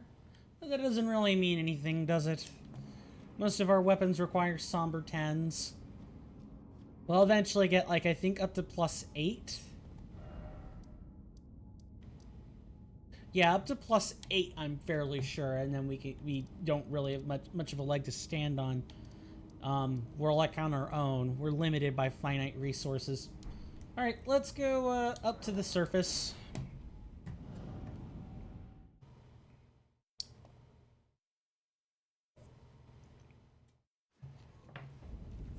Spear guy spam stuff. I definitely should have taken him on and left the Mimic to deal with the Ring Blade user. That would have been a much easier fight for the Mimic. Mimics, as it turns out, or the Mimic tier, does not handle spammed attacks too well. It also doesn't handle big, flashy, showy attacks too well either. As we've seen with Fortisax, where Fortisax kind of just shreds the darn thing. Even at max stats, I bet you that we would still be pretty shredded. Those nascent butterflies. That they sure are. Alright, so up here...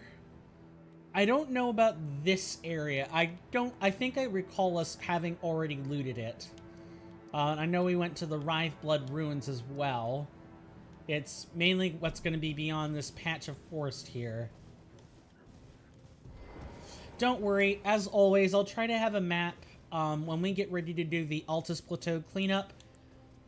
Here is a list of things we haven't done yet.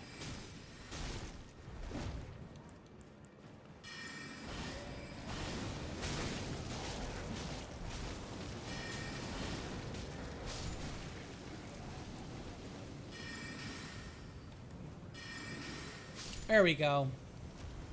I shouldn't have taken that much damage, but here we are. Let's make sure there's nothing on top of any of these, foundational columns. I definitely remember there being... Ah, yes, look. More worm slugs.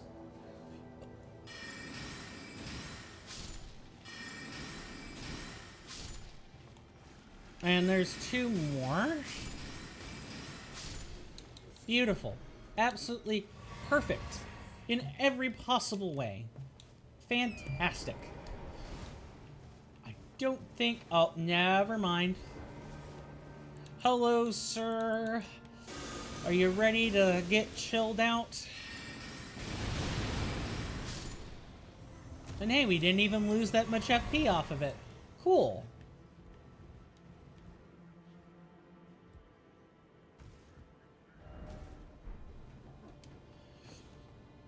So, if I recall correctly, I don't think we actually went down this way. Or rather, we didn't go down the bridge. We went down a different bridge. All the bridges have items on their, like, broken, sort of, fragmented structures. You just have to find them. I think one of these 2 middle ones has an item on top, but I don't remember 100% for sure. I really don't. Wish I did. We can test that, but that would take us away from where I want to take us. Where I want to have us go. Speaking of have us going anywhere. See those soldiers? Goodbye. Oh, we had some Fulgur Bloom just lying around. Cool. Yeah, so here we are, kind of on the upper edge. Nice! Golden sunflowers. Yeah, Altus Plateau has a ton of plant material. It's mostly Altus Bloom, I'll grant it that, but...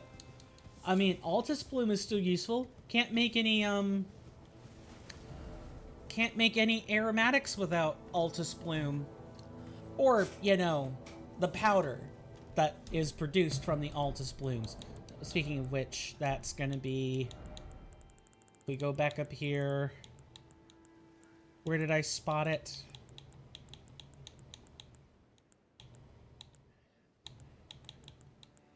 No, we had... Maybe we don't actually have any Altus Blooms to make. So right now it's just kind of... You know, whatever, I guess. Ah, yes, no, the Fragrant Amalgam. That's what I was looking for. And I just couldn't... I couldn't spot it. There we go.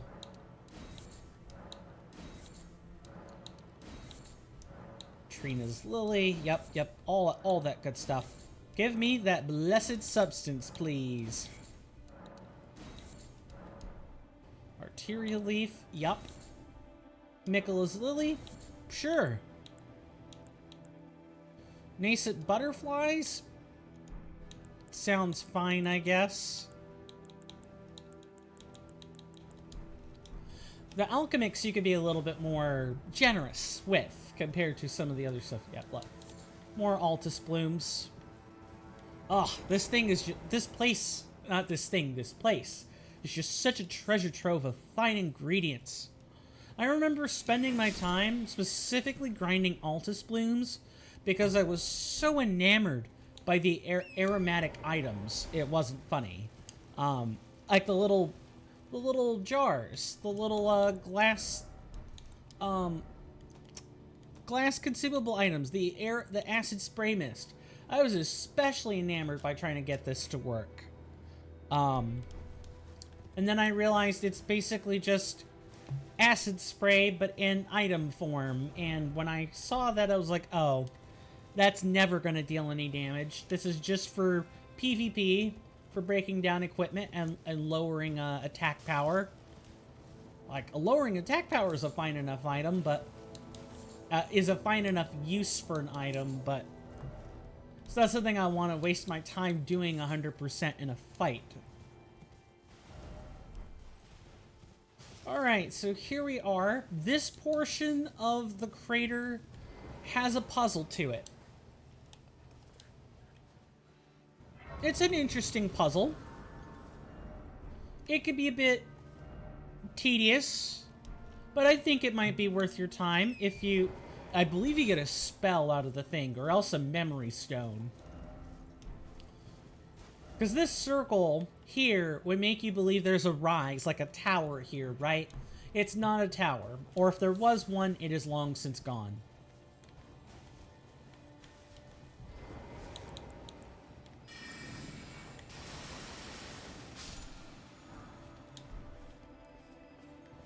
Just kind of minding the big guy.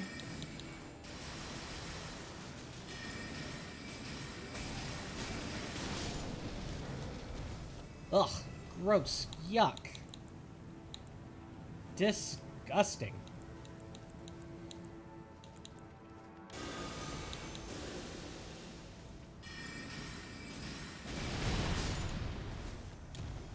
Gotta mine, yeah, definitely gotta mine these big guys.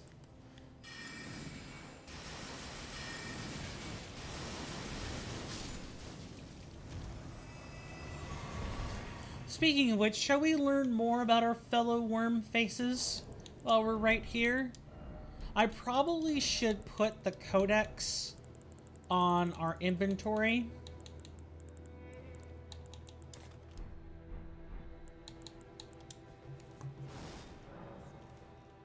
Now, is that a putrid abomination? Nope, those are putrid fleshes, so they must be servants of death. Yep, sure enough I was correct. Here are the worm faces.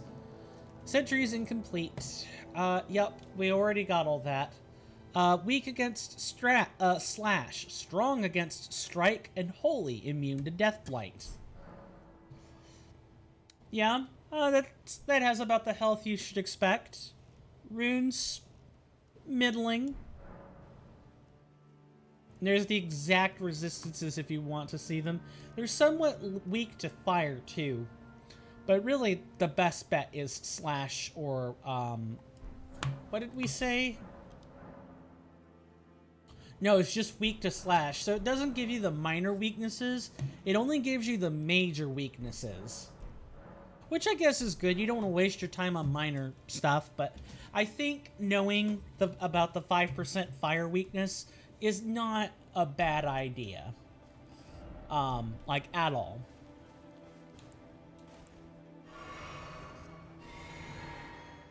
Now that we have that little bit of codex reading out of the way. Oh, just look at all these worm faces. Ugh, disgusting. But they have a right to live. They have a right to exist. After all, I don't know if Thea would be the happiest person if we just killed them. I don't know. We can't ask her now. She's dead. But I would think those who live in death would be like honest, living persons, not anyone else.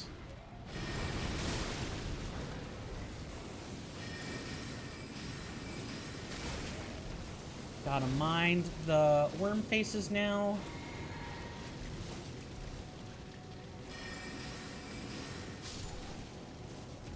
Ugh, what a shower.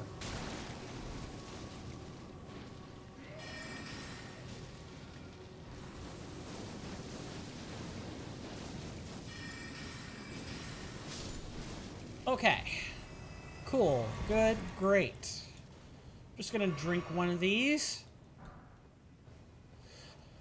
Do these give you sacrificial twigs on death? I guess they can. Have we found a sacrificial twig farm? I've not yet shown us the puzzle, and I would go AFK to take a break, but now is not that time. Because I'm just not sure what's in the area. Might be able to momentarily.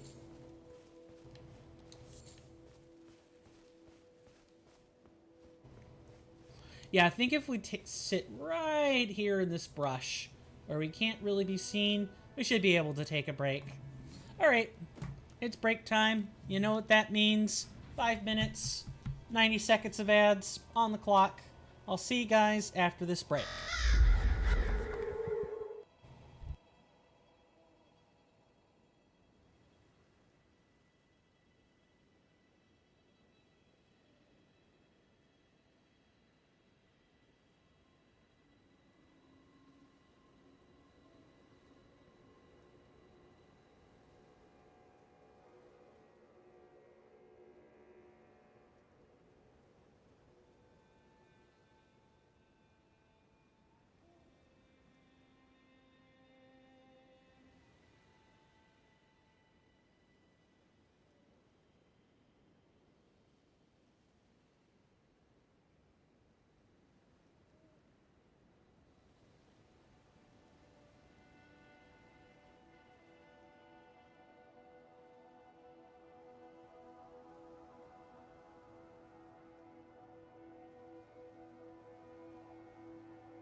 And we are back. So sorry. So sorry, but thankfully I was only held up by cleaning my own ears. We're good to go. Everyone enjoy their break. I hope everyone's been enjoying the gameplay and all this stuff so far. We're 51 episodes in. That's still incredible to me. That we're just... We haven't even made it to the Erd Tree yet. And we're 51 episodes in. That's probably got something to do with the way I've tackled everything. Most people, as far as I can tell, like, in all the gameplay, all the Let's Plays that I've seen of Elden Ring, all the Let's Plays I've seen, usually, like, Langdell is, I want to say around episode 25-30, depending on how far or how much time they've actually given the episodes, and whether or not they're, like, live streams or not. That's a live stream Let's Play is generally around episode 10 or 15 is where I tend to see Langdell and, like, the Erd Tree being changed. That's usually when I see it happening. Or when I hear of it happening. For us, I don't know how long it's going to be, because we're demoing a mod on top of everything else.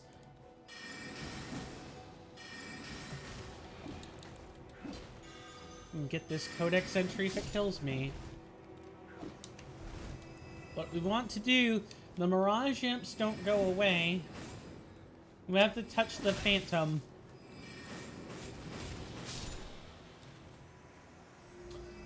We have to touch these icons to make them disappear.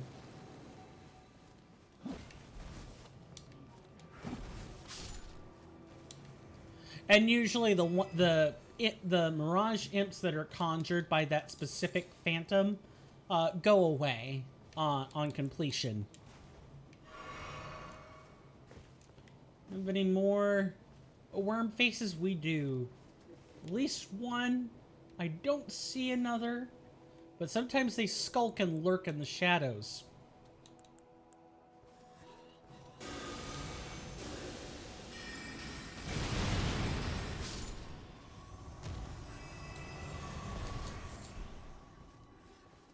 You were guarding over that, were you?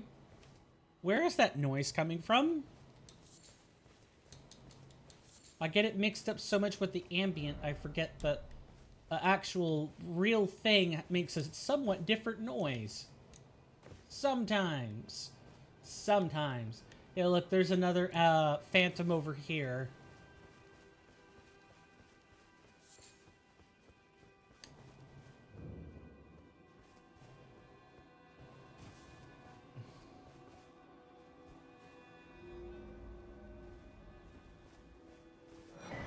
Touch 3 Phantom Crests. Yeah, so this is the Phantom you're intended to find first. And you get a map for touching it. That kind of lets you know where these things are supposed to be. So the last one's like back down this way somewhat. Well, that's kind of unfortunate. I had to turn around all that way to find it. Can't say I'm surprised. We're gonna find it.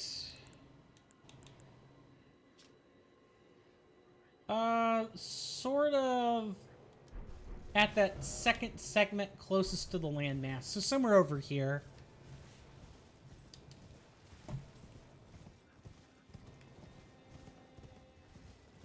They're the Mirage Imps. Can't look at the map because the Mirage Imps aren't allowing it.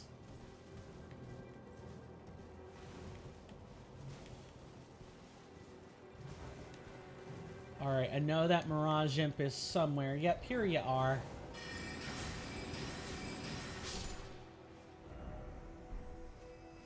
Are you up there?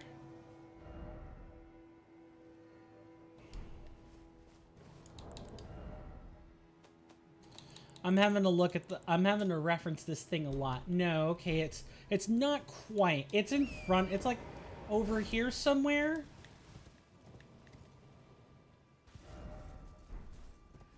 Yeah, back over this way.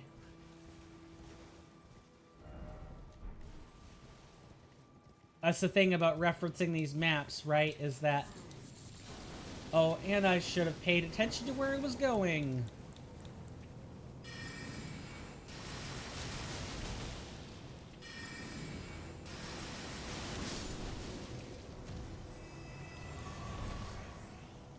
Thankfully, they weren't too difficult to out.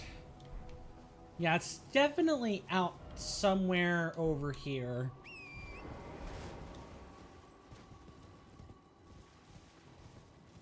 Because there's the Mirage Imp. I have to kill it in order to see where I'm going. Not too far out this way. I remember this one being a bit of a stickler to actually find. And this is the last one we need as well to actually unlock the thing that's at this particular riddle. So as soon as we find it, we're good. We're golden. It's like around here somewhere.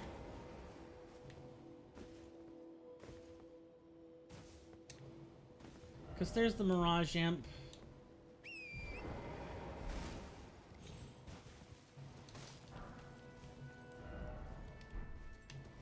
No, it's not here at all. We've moved too far away from where it is.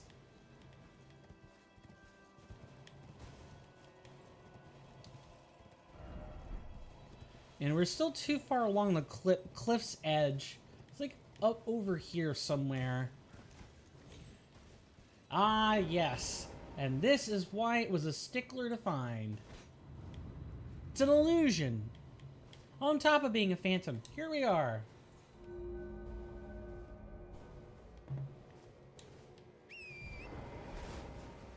That should have taken care of the thing at this rise. Yeah, here it is at the Mirage Rise.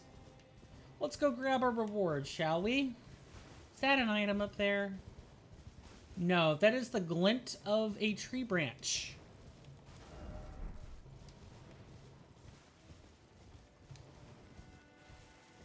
What do you think of puzzles like this in Elden Ring? You know, where you have to go find an object. Touch 3 Phantom Crests, which we already did. Here's the Mirage Rise.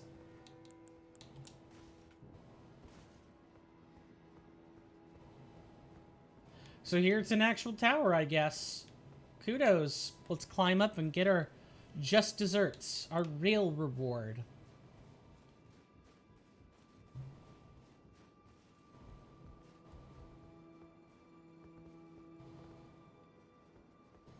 And I think the like rooftops of some of these rises would be a good place to put a rune piece or rune fragment.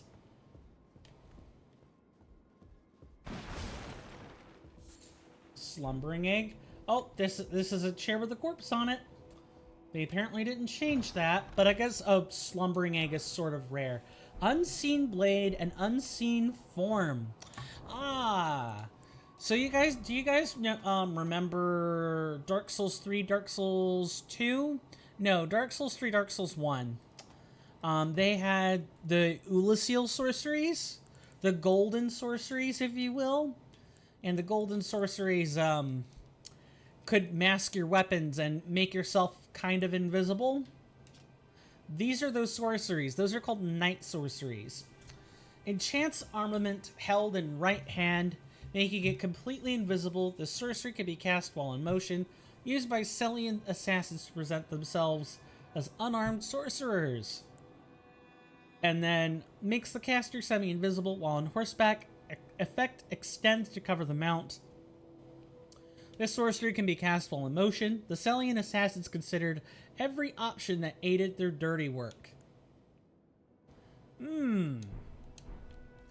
Every option that aided their dirty work, eh? I guess that's alright. See, now there actually is, like, not a memory stone at one of these, which is really quite rare. We're gonna come over here like this and just drop down. Bingo, bango, bongo, monkey is your uncle. Let's keep moving onward, shall we?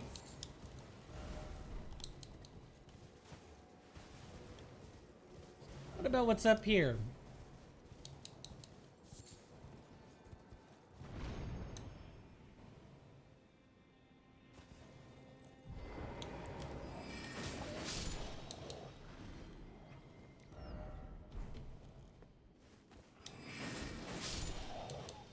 Look, wolves, you're not getting ahead of us. You're not going to ambush us.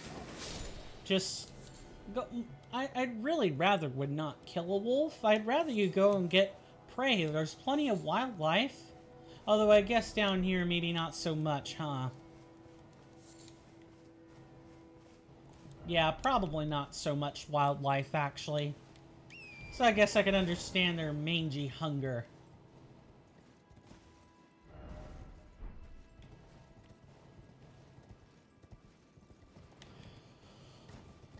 So I suppose while we're up here, I should mention there is a graveyard. This graveyard has, of course, other threats besides wolves in it. I promise you that. Just gotta find them.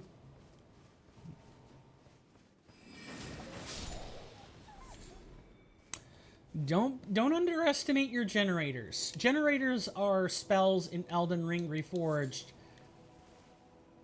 I swore I could hear something rising from the depths, but maybe that's just my ears. Generators are spells with the blue teardrop markers in the bottom right-hand corner of the spell icon.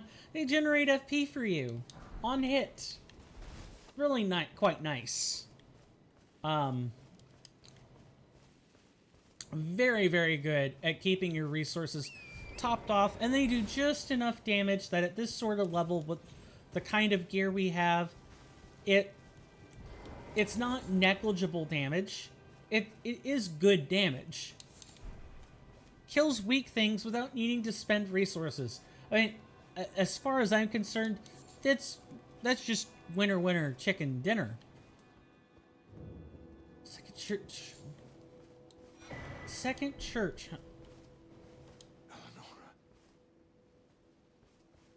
It seems I am no match for you, but I've learned a thing or two myself. You see, I've sliced the finger off. Please.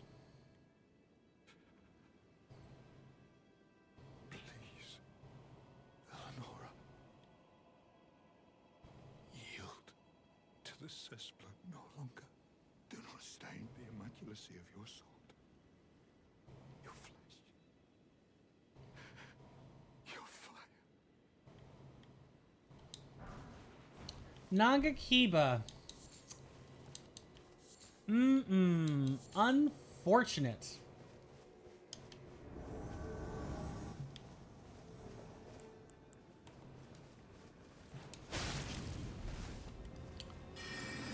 Oh, you definitely intend to make this difficult, huh? Alright. I thought she used an axe, but I'm thinking otherwise.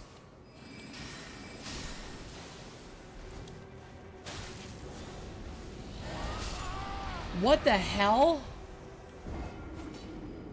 I forgot Eleanor did that. I forgot she did that. Yuck. Yikes.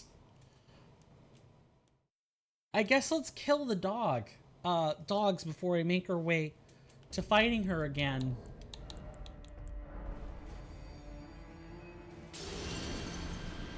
Yeah, that sort of really sucked.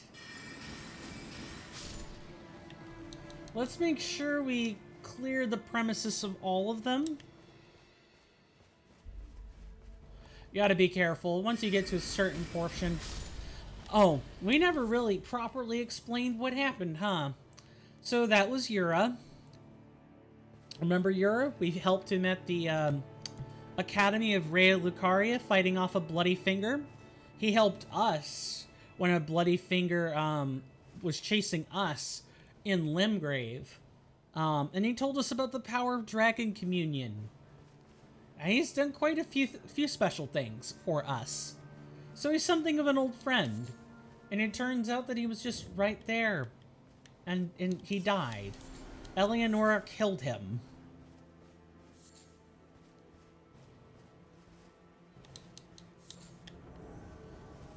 There doesn't appear to be a dog. Alright.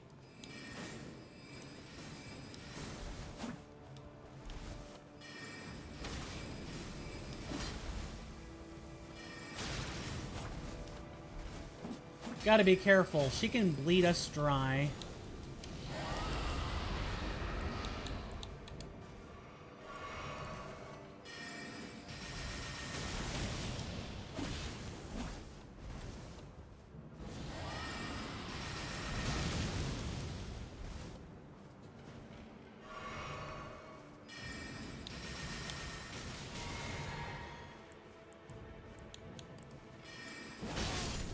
Goodbye, Eleonora. Eleonora's pole blade. Now, if I told you that we would be seeing Yura again, would you think me crazy? Did you say, "Ah, Coin's off his rocker. He's just being paranoid again"?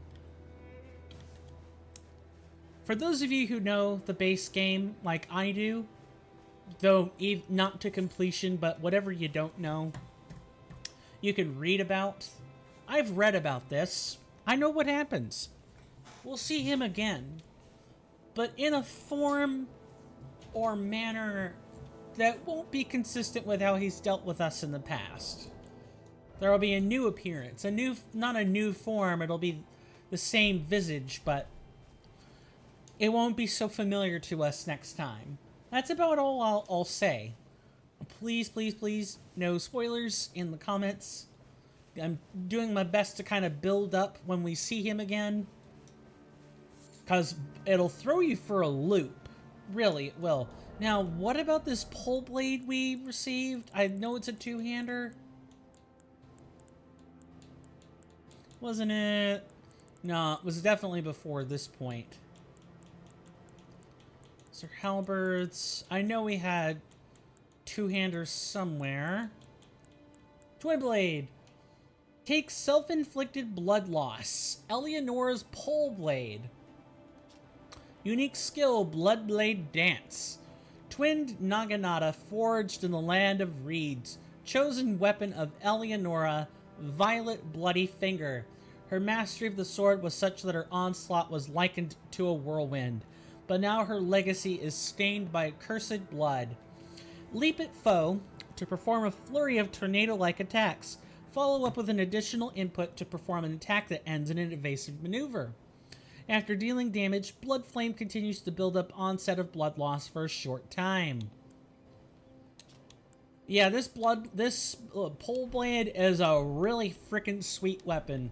I tell you what, dex builds with arcane that can proc blood loss, wow, you're going to be in for a real treat.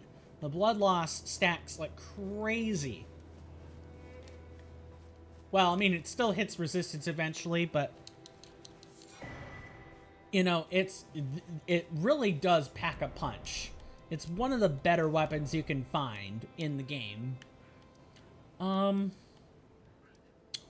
Now, before moving onward, we need to get a new map fragment. But to do that, we actually need to take the road of iniquity, the side path. That's what we need to do. Because we've done all this. Congratulations, we've made it through. There are little collections of camps over here. This giant ravine, where we met Millicent again. You know, there's a whole section of unexplored Altus Plateau. But we need to actually head toward Mount Gelmir if we would like to see that portion of the map. I promise you, we're not done in the slightest. Actually, there are a couple of windmills we can check out as well. We should do that first. we'll still have to come back for our own reasons, but they should be for our own reasons only. Oh, I didn't take the right path. Never mind. We need to go this way. We need to go this way. Hey, Coin's willing to admit when he's wrong and correct course. Oh, but I suppose before that, we should use our golden chalice, huh?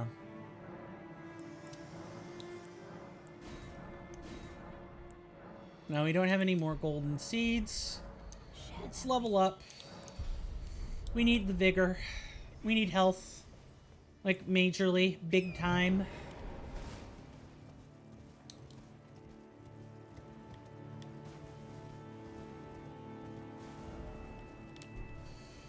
Now, these windmills have, well, interesting opponents in them, to be sure.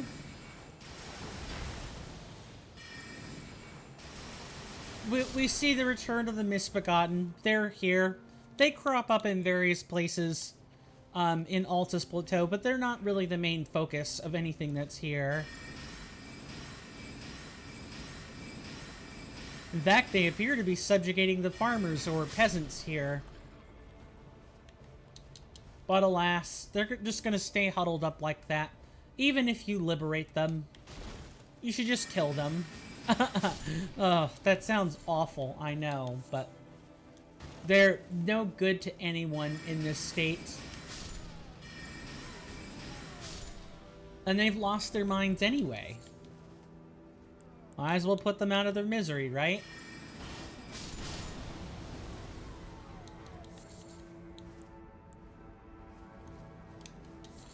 I think I remember some rats being here, guarding some items.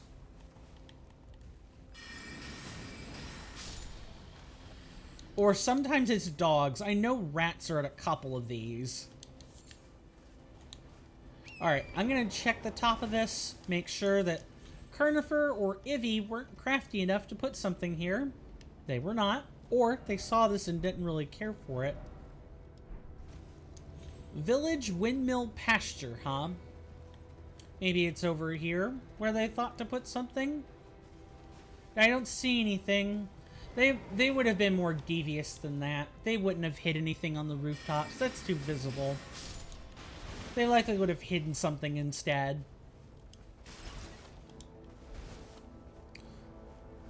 I don't know who placed most of these. I know Ivy definitely had their hand in some of it. I know the ratio is definitely more in Kernifer's favor than Ivy's, but I'm curious. Between the two of them, who thought of more rune pieces to place? The things I would love to know if I were a fly on the wall or a fly in the comms of whatever voice chats or, you know, written dialogues they had. What I would have given to be a fly in the code, absorbing what they had to say. That's everyone's sort of secret desire, though. To hold knowledge that you're not allowed to have. To be aware of every little exchange between multiple persons, people, and between people and themselves. Like, people talking to themselves. What I wouldn't give to know all of that. I'm a people person. What can I say? I'm intrigued by the things that people hold back. I guess this is a good opportunity for engagement. You know, would you guys rather not know what people are thinking at all times? To not be a telepath? Or do you want to be a telepath? Do you want to know what people are thinking? Are you curious to know what they're thinking at all times? And maybe not absolutely every little detail. I don't want to hear the thoughts about right before they're making out with their lover or whatever, but you know, the things that they're holding back from you. The things that a person might hold back from you because even though it's the truth, they don't want to hurt your feelings, or you want to know if that person is just getting along with you because they have to, or if they're genuinely interested in your friendship. That sort of thing.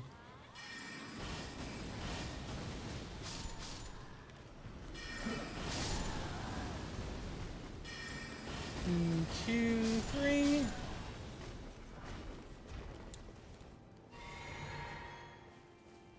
And then we've got all these burning bodies.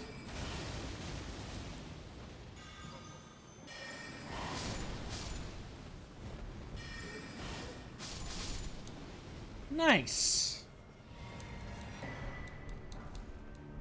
We got the twin knight swords, and we got the noble's traveling garb. So, if I recall correctly, do we have the cerulean version? No, we don't appear to. We might get that later. A hooded cloak of deep navy, worn by expatriated royalty. Increases mind. So, if you saw what Roderica was wearing, you know how that hood was red?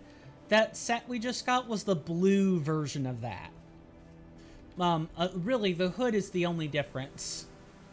And I think the hood has a different effect as well, if I recall correctly. I would not put it past Ivy or Carnifer to have hidden something in that. But alas, no such luck. Anything hidden among the base of the windmill? No, I wouldn't think so. They did that once. We would know to check again. East windmill pasture. Yep. Now we go to the west one.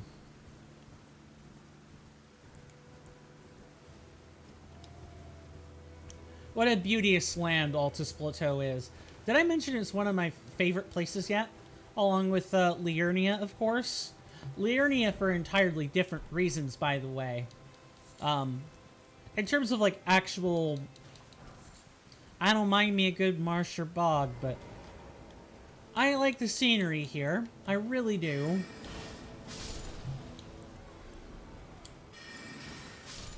I like the gold trees. I like the golden plant life. What can I say? Well, hello, is that a battle mage? I believe it is. Are you marked or unmarked?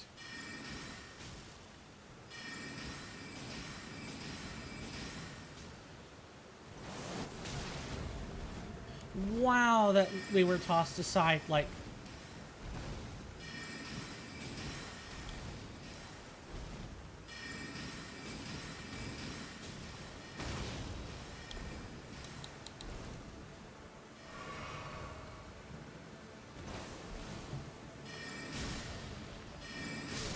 No, I don't think you get to do that. Haima Glintstone Crown. Oh, this is the one item I've been wanting to preview for a while. Let's talk about it. One of the Glintstone Crowns bestowed upon Rhea Lucaria's scholars whose pursuits were deemed worthy. Increases intelligence and strength to the detriment of FP. Scholars of the Haima Conspectus sought the power to quell conflict, and to this end studied the sorceries of cannon fire and the gavel. We had a fortune. We have a fortune based on this, too. I believe we have it in inventory. As soon as I can find it. It is...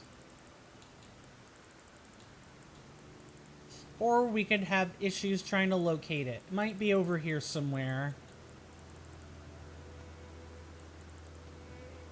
That's really quite strange.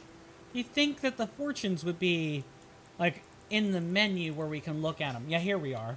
We just have to find them. Look. We have the fortune of Haima right here. Didn't mean to hit the microphone.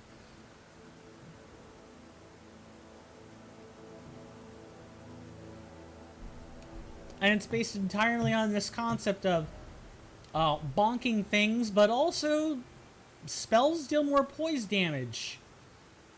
And I think charging spells gets better as well, if my memory serves me correctly, which it probably doesn't.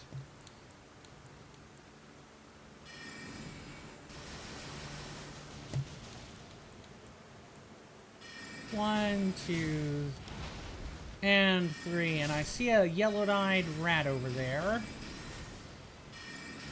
No, I don't. You don't get to avenge your mom. Not today.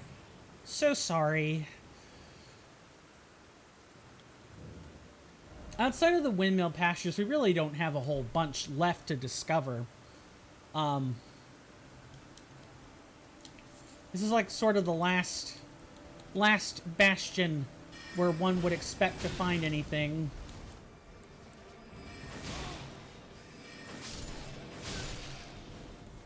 Nice. You know, at least we survived. That's all that actually matters.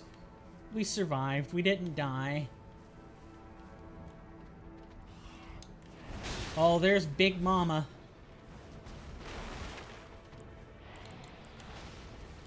We're calm. Just chill out.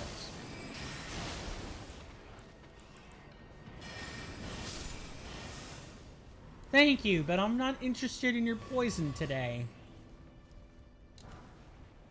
Giant rat ashes. I forgot those were here. I don't really think about the giant rat ashes too much, but if they inflict poison, then I suppose they would be at least kind of decent. I find them similar to, like, the spirit wolf ashes, except the giant rats are slower and you are more easily killed.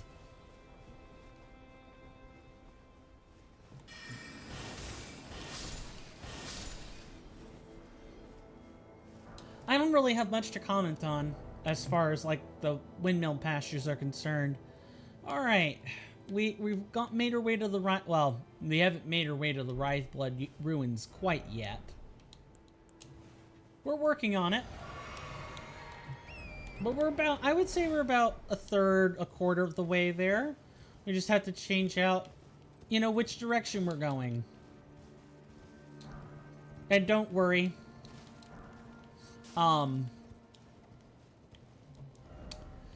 Dear old... Oh, what happened here? I don't see Gold Mask anywhere. Don't like that. Did I miss something?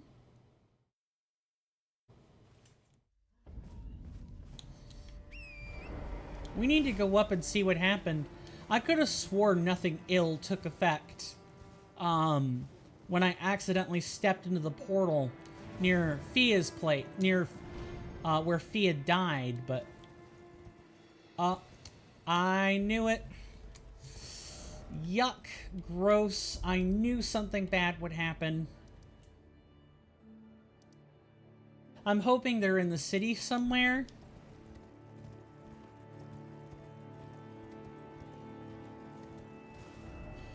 Oh, that's gonna make that... My heart is absolutely sunk right now. Like, really quite sunk.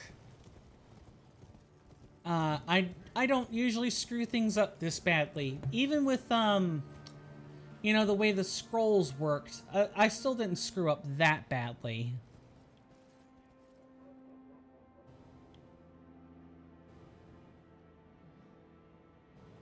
I don't think there are items along that way. Where did I spot these again? Somewhere over here, right? Yeah, right over here.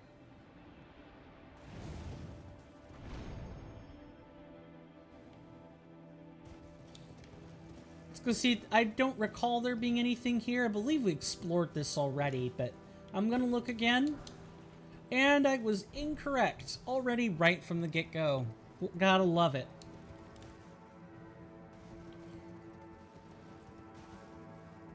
Yep, I knew. I didn't know. I'm saying it in hindsight now. Radiant Gold Mask. This was Gold Mask's headpiece. I believe this boosts Golden Order incantations. Yeah, a mask designed to resemble a blazing golden halo. Created and left behind by Lord Goldmask, a staunch pursuer of Golden Order fundamentalism. Its striking design represents both the brilliant inspiration that once shone upon him and the vision of a ring that he will surely find at the end of his pursuit. To you, who seek to shine as I do, wear it well. Huh. Interesting. Okay.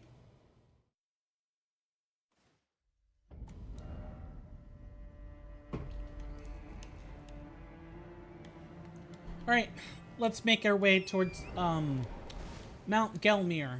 That's the direction we're sort of headed in right now.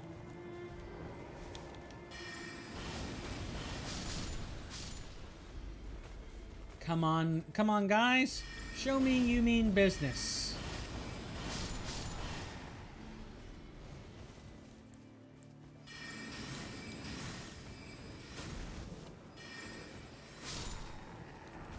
Mm-mm-mm-mm-mm.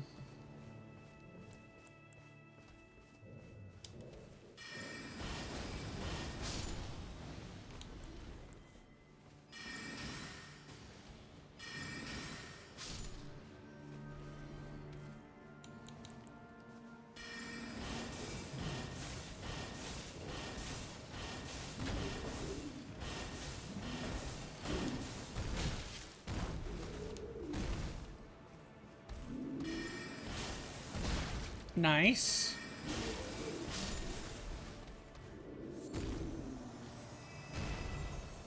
I like how he set his pike down too, by the way. You can't really hit it either.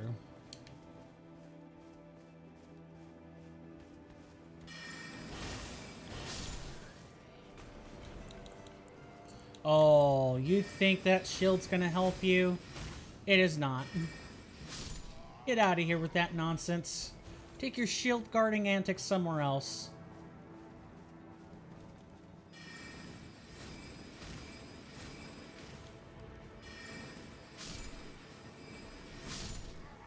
Beautiful. Once you get all your spells, or you got the toolkit you're gonna have, we still have not completely gotten them all, by the way. We can definitely miss on spells. You still have that chance. The thing about all our spell work is, it's always going to have useful utility.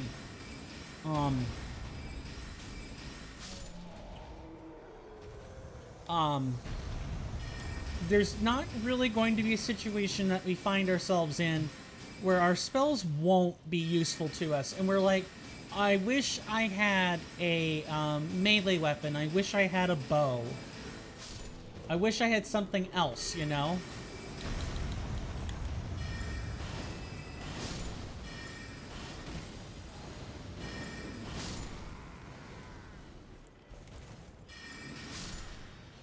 You guys got cute with the aromatic sprays for a second, but alas, that cuteness is over.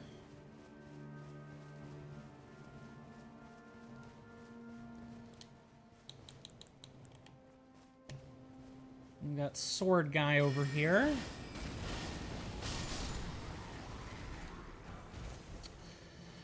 Ah, this reminds me of the old days where I would march around with glintstone arc and just take everything out. That really does bring me back. Like I said, I definitely, I have played some of this game, I promise. I just haven't beaten it in completeness, is really what's happened. Did we miss anything over here?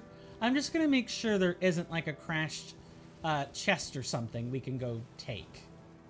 No. At least not in the traditional way I know it.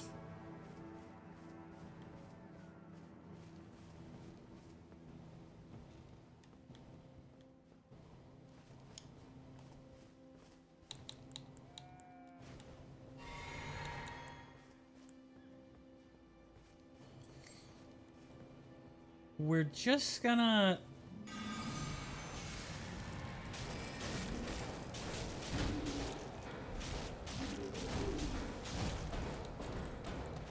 We're just gonna, like, begin putting some pestilence on you. There we go. That's much better.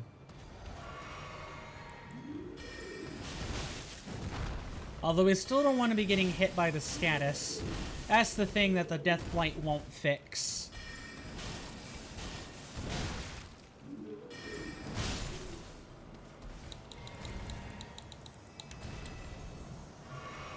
Now, what were you standing over, my friend? What were you guarding? Gravel stones. Yay. What am I... Really, guys? From up there? Come on. Yeah, sometimes I feel that's BS, but... can't be helped. Alright, let's try to get them in view. Like, in a proper alignment.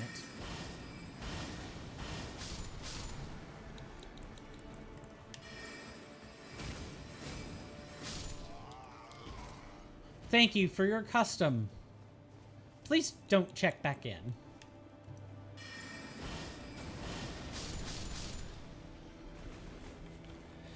I love glintstone sorcery. I need a picture or like an emote with Topps satisfaction on it. You know, a happy Topps emote because the guy deserves it. Because Topps is a really cool character that I wish could have been alive, actually. I wish someone didn't murder him, which is probably what happened.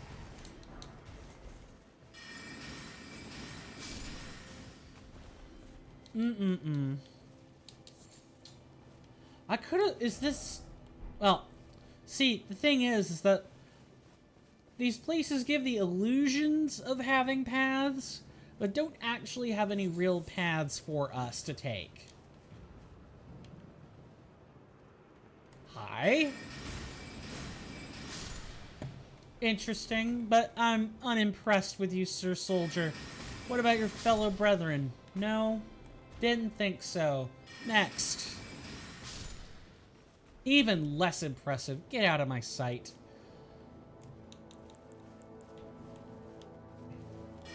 We're at the portion of the game where most mundane things are not actually a challenge. That will soon change. We're about to go into new territory that's scaled up.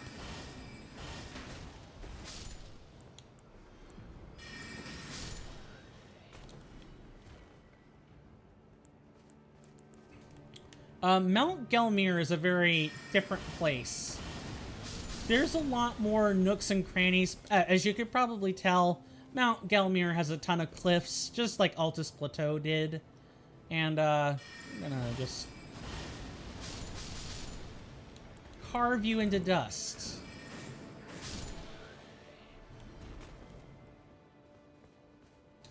Come down, good sir. I challenge you to a duel. Just kidding. Get out of here. Please, duels are for people who want to lose. Or with nothing to... Duels are for people who have something to settle with a friend or an adversary. At any other time, duels are a liability. They don't mean anything. I sort of liken this to, I remember a portion of, like, World of Warcraft's story that I was deeply inured by. And it was right before, is it... I'm guessing this is spoilers, but I'm trying to recall the details, so maybe I'll get it wrong.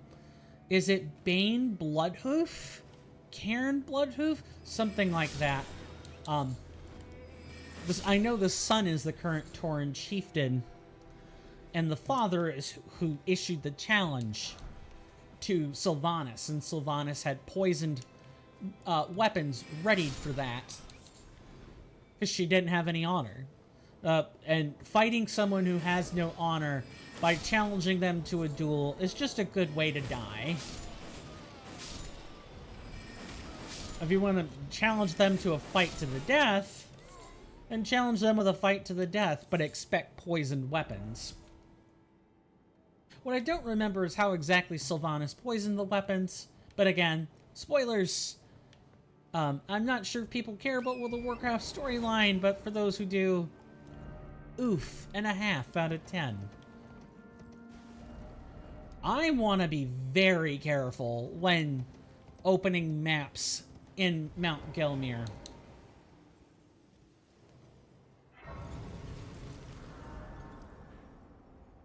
I think somewhere this way is where a map fragment probably is. I'm gonna be quiet a moment and let you guys listen to the new ambience that has just arrived.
I want you to know, you notice how kind of dark it got? And now, you know, there's still some of the bright cheeriness in the music, but ultimately it gives way to this sort of, there's trouble afoot. There's a new land where some of the soldiers of Lanedell have sort of lost their way. More than normal. Yeah, this is what I'm talking about. Welcome to Mount Gelmir. There are going to be way more abductor virgins here. Yeah, abductor virgins. Gotta be real careful.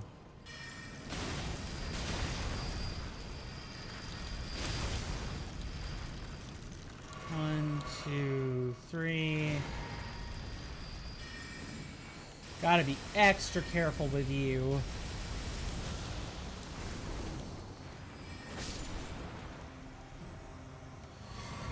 Yeah, so the abductor virgins with the Giza wheels on them, they're extra dangerous.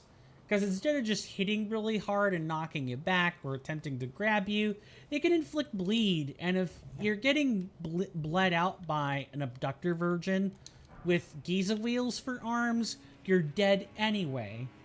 Even if you have 99 vigor, you're still going to get bled to death.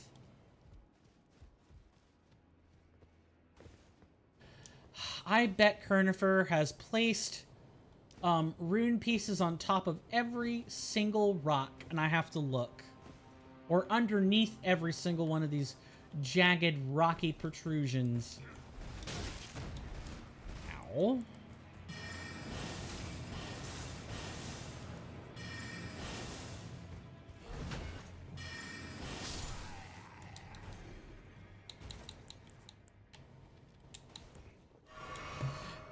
It's a more hazardous land, I guess you could say.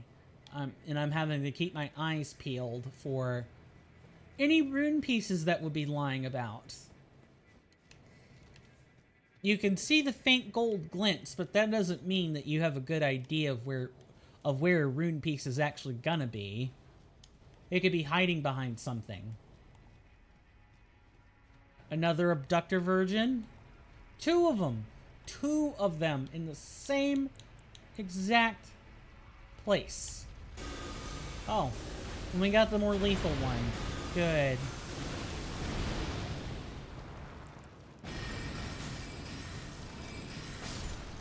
I don't think so, Sir or Madam Giza Wheel. I guess these would be ladies, aren't they? They certainly have lady-like faces. Well, I guess the masking doesn't exactly make it easy to find out.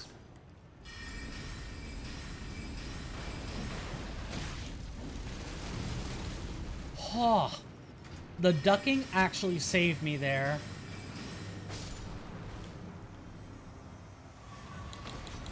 Wowee. That was close.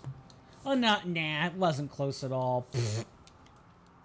Maybe if they had actually, you know, attacked us more, perhaps. Like, actually struck us, we would be in some trouble. Instead, we've just taken a little bit of a light scratch. 'Tis but a scratch, after all. Another one? Are you serious with me right now? Are you kidding me? I suppose not. I wouldn't be seeing one if the game were joking with me.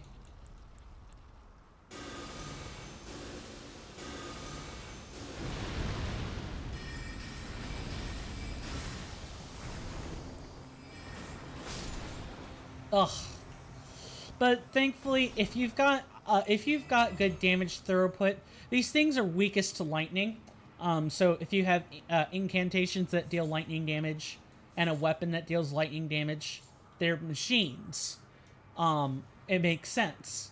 Then you'll kill them no problem at all. You really just gotta watch out for that grab attack. If they put you inside the abductor virgin, you are not getting out. Most likely. You have to have really high vigor and really high, actually, it would just straight up be really high vigor. That's the only way you would get out of an abductor virgin grab like that. Because we don't exactly have high vigor, and if one grabs us, we're basically dead from... We didn't have a chance. So just don't get grabbed. Just don't get hit, I guess. And we're good, right?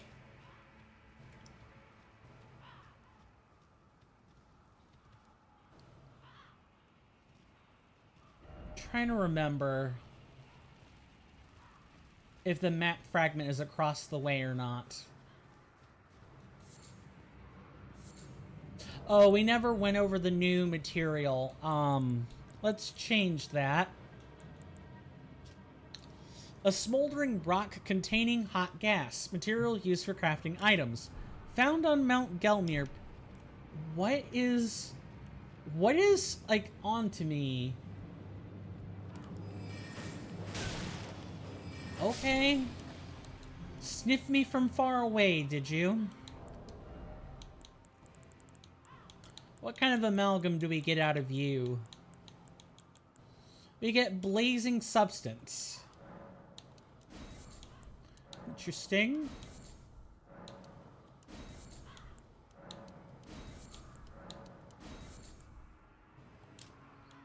Let's see.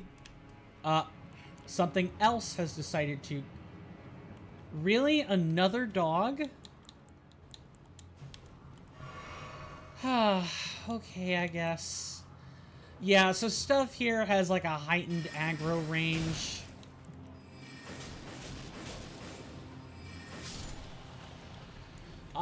Compared to normal. I don't understand why this is. We were sufficiently far enough away, but I guess these things just have a heightened sight radius. So much for crafting, getting rid of the crafting materials we don't need.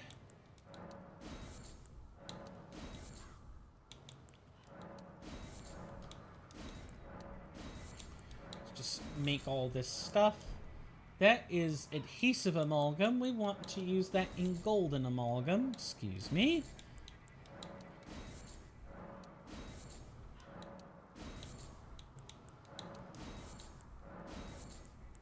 I think that covers what I want to make right now. Let's keep going. Well, actually, before that, let's go back a little bit, as it's break time. Oh, and before we take a break, I'll point out that Gelmir will have a few places like this, where they'll just be random ladders. I promise they're not random. Some of them lead to nice places. Some of them lead to bosses. There's a very infamous ladder that we'll see later on that is like the source of much anguish and pain in many challenge runs that I've known and seen of. It is break time. We're going to take a break. You guys know the spiel. 5 minutes, 90 seconds of ad time on the clock. Let's get going. See you after the commercial break.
Sorry about that, folks.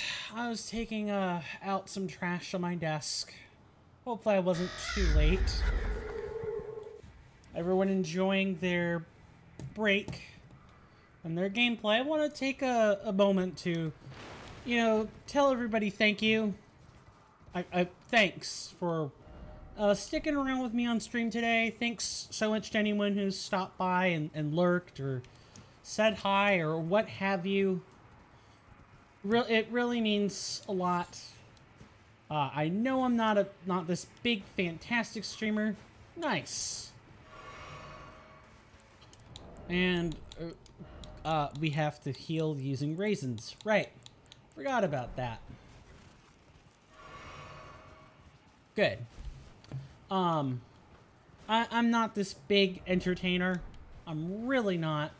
So I appreciate any company. I really do.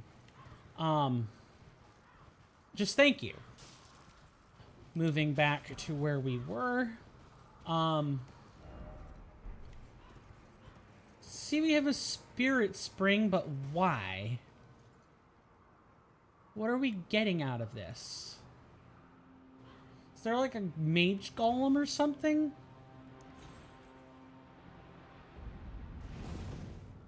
Because this is Altus Plateau. That's interesting. Malay Marai.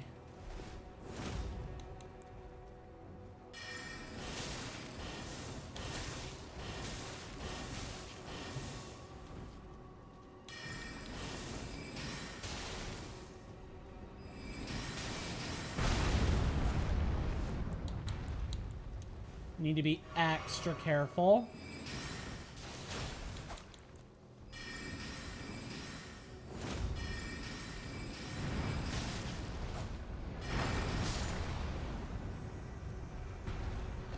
Alright, Murray, I appreciate Antspur Rapier and the Murray set.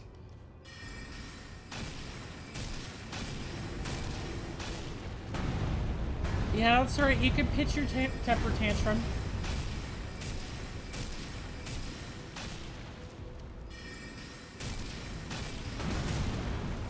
Wow. Angry much? Really nice.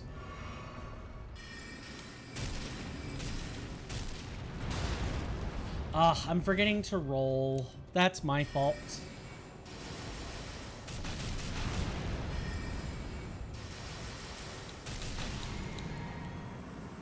Goodbye.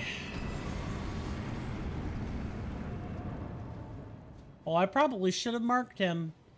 Just in case. I remember having the giant guardian golems, one of the two was not being identified properly.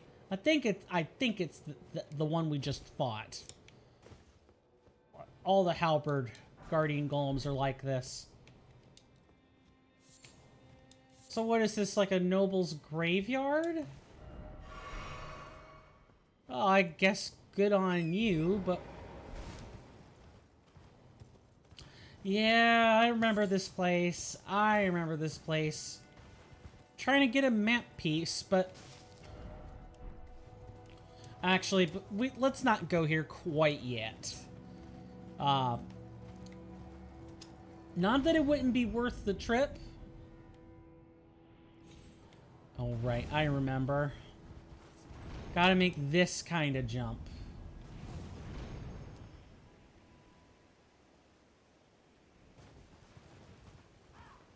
Now, where did I see that ladder at? Does it even matter? We still have to find a rest site more than anything. And we're being invaded. Probably. Got dismounted for some reason. Not just no reason.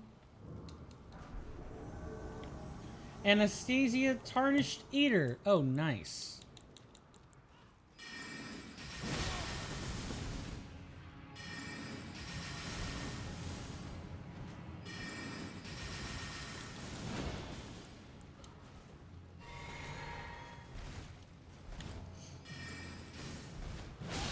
Nice. I gotta be really careful.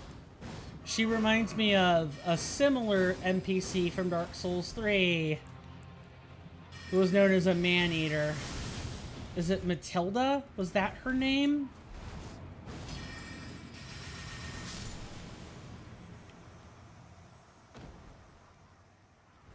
A mad woman with a bloody cleaver.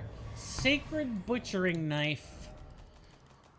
Oh boy, sacred butchering knife makes me think, oh, was that like a, it's not a sword, it's not a curved sword either, it's like an axe.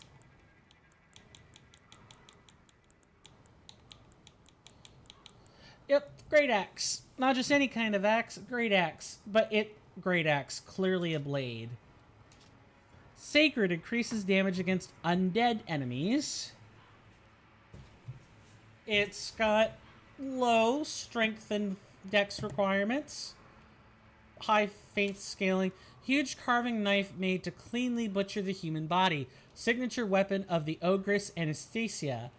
Known to have eaten countless tarnished while disguised as a thinker maiden. Restores a very small amount of HP when it squarely strikes an enemy. Yeah, this is similar to the butcher's axe. Or whatever that weapon was in Dark Souls 3. I'm really forgetting the name on that. I mean, it's a significant place, yet we don't have rest site. Whatever, I guess.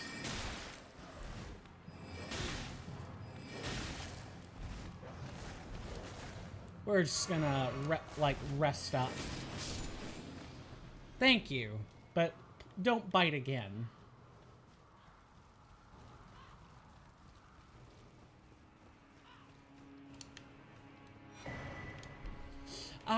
Right. I seem to recall a distinct lack of being able to go this way. We got quite a bit before we're gonna find, a rest site. There is one I know of. We'll meet a very interesting NPC again. About as much as I can tell you. Just gotta take this ladder and trust me for yourself. That's all you can do. Nice drinking on the ladder.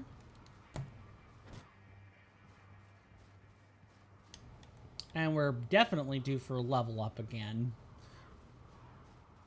Don't know, might just put the rest of my points in mind and vigor.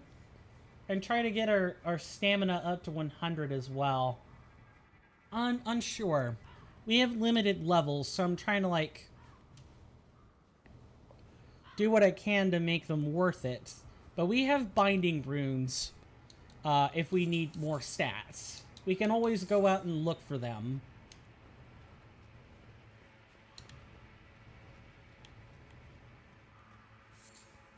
Oh, look. Unmarked graves.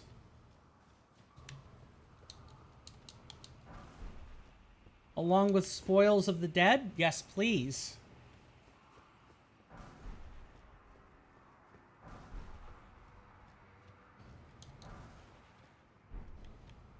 And I assume this chair has marks on it.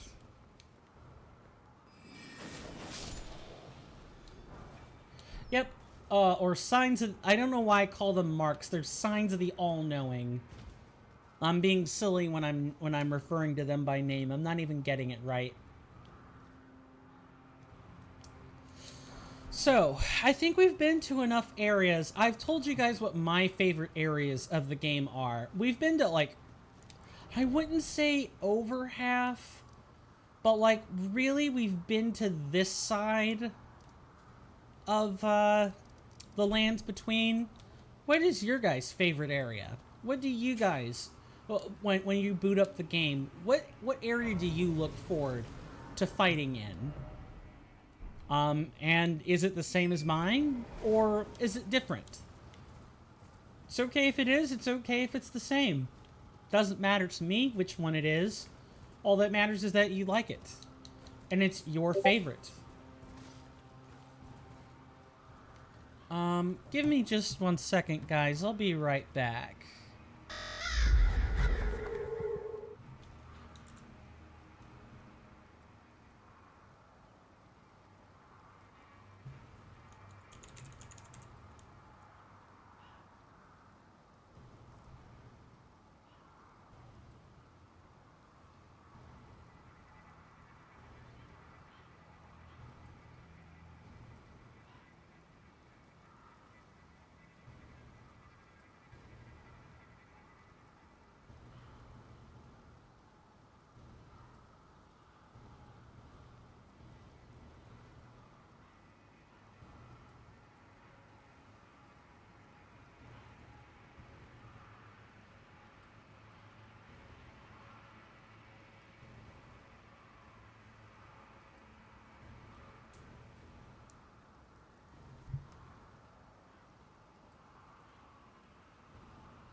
Sorry, just needed to do some private correspondence. Like, it was important. I couldn't just, wait until after stream to comment on it. If it's for folks you love or people you care about, you make time for them. Doesn't matter what you're doing. Let's zoom back in. I believe there's a different ladder somewhere else we can take, which will lead us to the interesting NPC. We're not quite there yet. We're working on it, but we aren't quite there yet. Yep. Oh, I'm like covering the message. I guess that's kind of good. I will have to turn off the Discord display the next time I stream, though. It's usually a non-problem.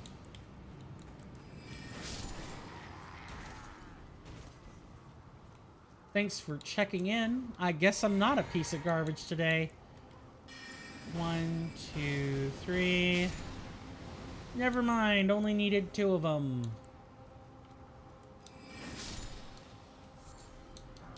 Fly like an eagle, you did not.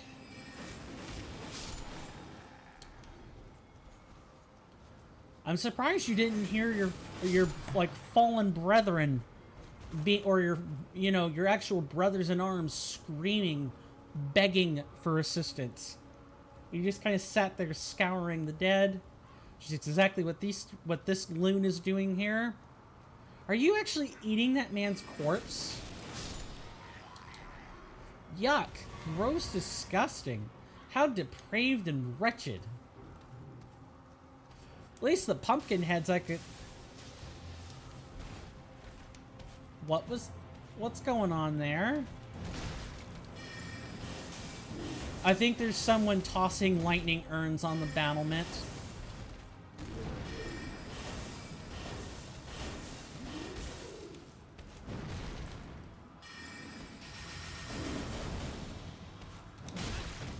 Nice. Better be careful.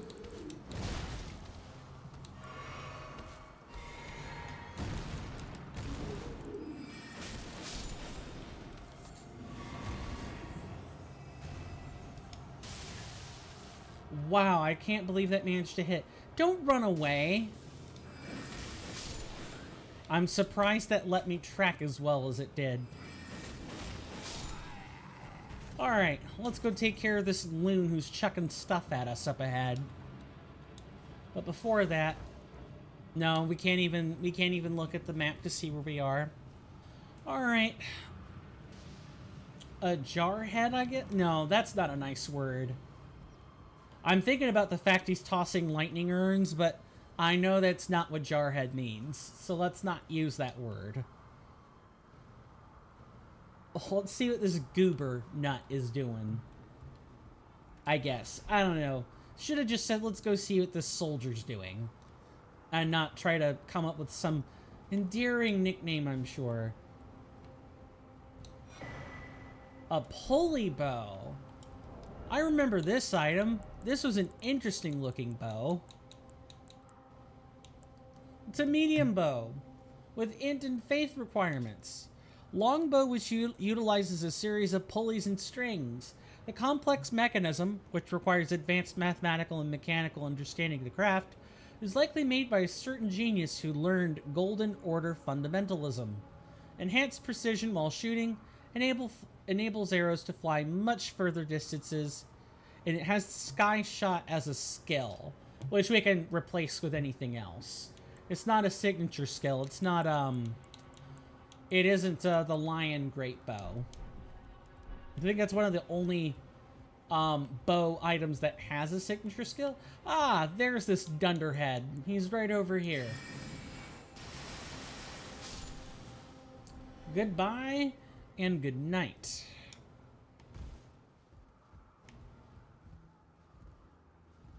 There is Volcano Manor up there. That's the back side of it. Oh, Volcano Manor is like an adventure all on its own. I don't think I can... Yeah, you're not supposed to do... You can't make those jumps. You'll die. You have to kind of walk your way up the mountainsides there. Like the spires. We might be able to jump up here, though. That's probably something we can do.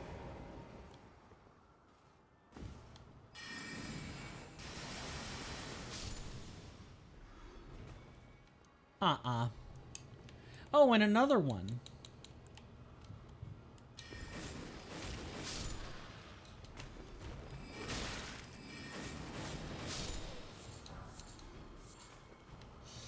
You do get a surprising treasure trove of materials here. If you look through all the crags and rocky edifices, you will find something. Just might take a while. Also, I think that's where the map is up there. Once we get the map, what we'll actually do is head back to Altus Plateau and get all the remaining areas, which won't take us that much time to do. We've completed most of it. It's really anything to the left of the first rest site. Nice. Anything after the first rest site, after Magma Worm Makar's exit.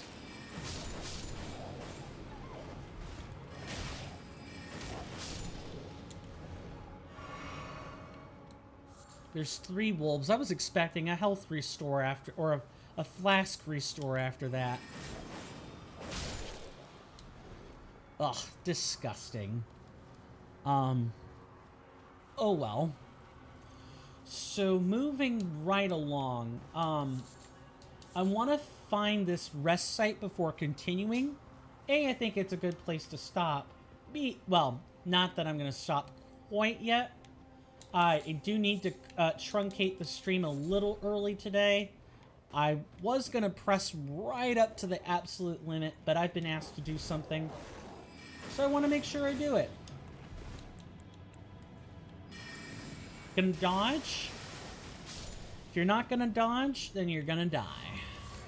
Those are really your only choices, my friend. You can either dodge or die.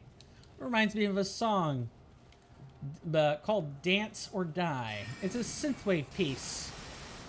I forget who wrote it, though. Kudos to me for having bad memory.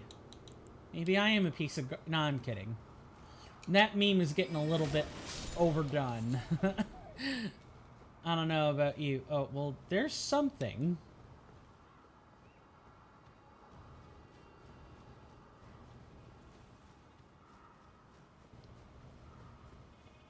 Over here somewhere? Ah, you see that glittering rainbow stone? We can actually follow the rainbow stone.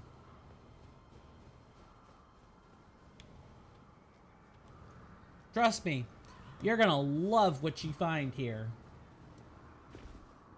You know, provided I don't mess it up for us, like I did last time.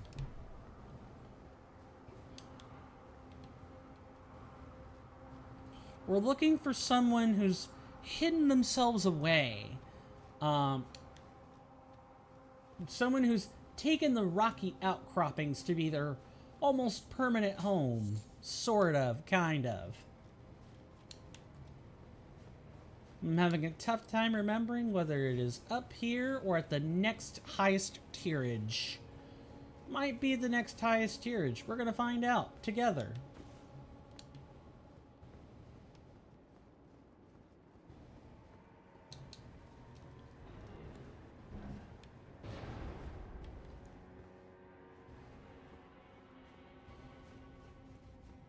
A tomb at this late hour. Don't know if I have the time for that, but I think this will be a good place to stop. That way I can do what I gotta do. We can level up too on our way out. Look at that. The beast eye quivers. Oh, we can find Deathroot here. Cool.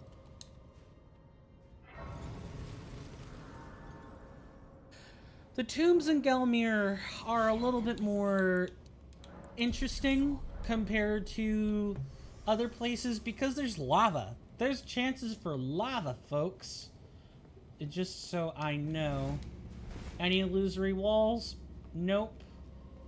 Any illusory wall here? How about over here? There's something on the other side, but... that's probably way off in the distance. Yeah, I think this is a good place to stop. We can pick up from here when we return, and I'll look up the location of where I'm talking about, so that I don't miss it again. Because there's quite a little fun interaction waiting for us. So, we've gone through quite a bit. We've more or less finished mapping out. We still got this section of Altus Plateau that leads up to the castle where we fought dear old Morace and got the... Oh, that reminds me, before we depart, we got ourselves a dagger I never actually looked at. Or sword. It's actually a rapier. I take that back. The Ant Spur Rapier. Spur of a giant ant, which has been fashioned into a rapier. The blade drips with scarlet rot. Scarlet rot is an old legend of which Malay of the Shaded Castle was a private believer, and indeed he eventually found his own personal goddess. Skill, repeating thrust, which is I want to say it's an improved version of, which is it? No, I suppose I wouldn't consider it better than Impaling Thrust. It pierces enemy guard, but, like, repeating thrust is better on weapons that tend to have, you know, like, status effects applied to them. Which the Antspur Rapier is rotten, which causes 50 points of Scarlet Rot buildup, and repeating thrust builds up a lot of Scarlet Rot really fast. And Scarlet Rot drops defense while it is active, meaning the more and more it's inflicted, the harder and harder this rapier is going to hit. Period. But yeah, that's a really cool rapier. It's rather unique. I don't know if we can... I don't think we can wield it. I'm curious. It would go in my right hand if I could wield it. No, we don't have the dex. We could get the dex for this pretty easily, but I'm okay without it. Alright. We've mapped out most of Altus Plateau.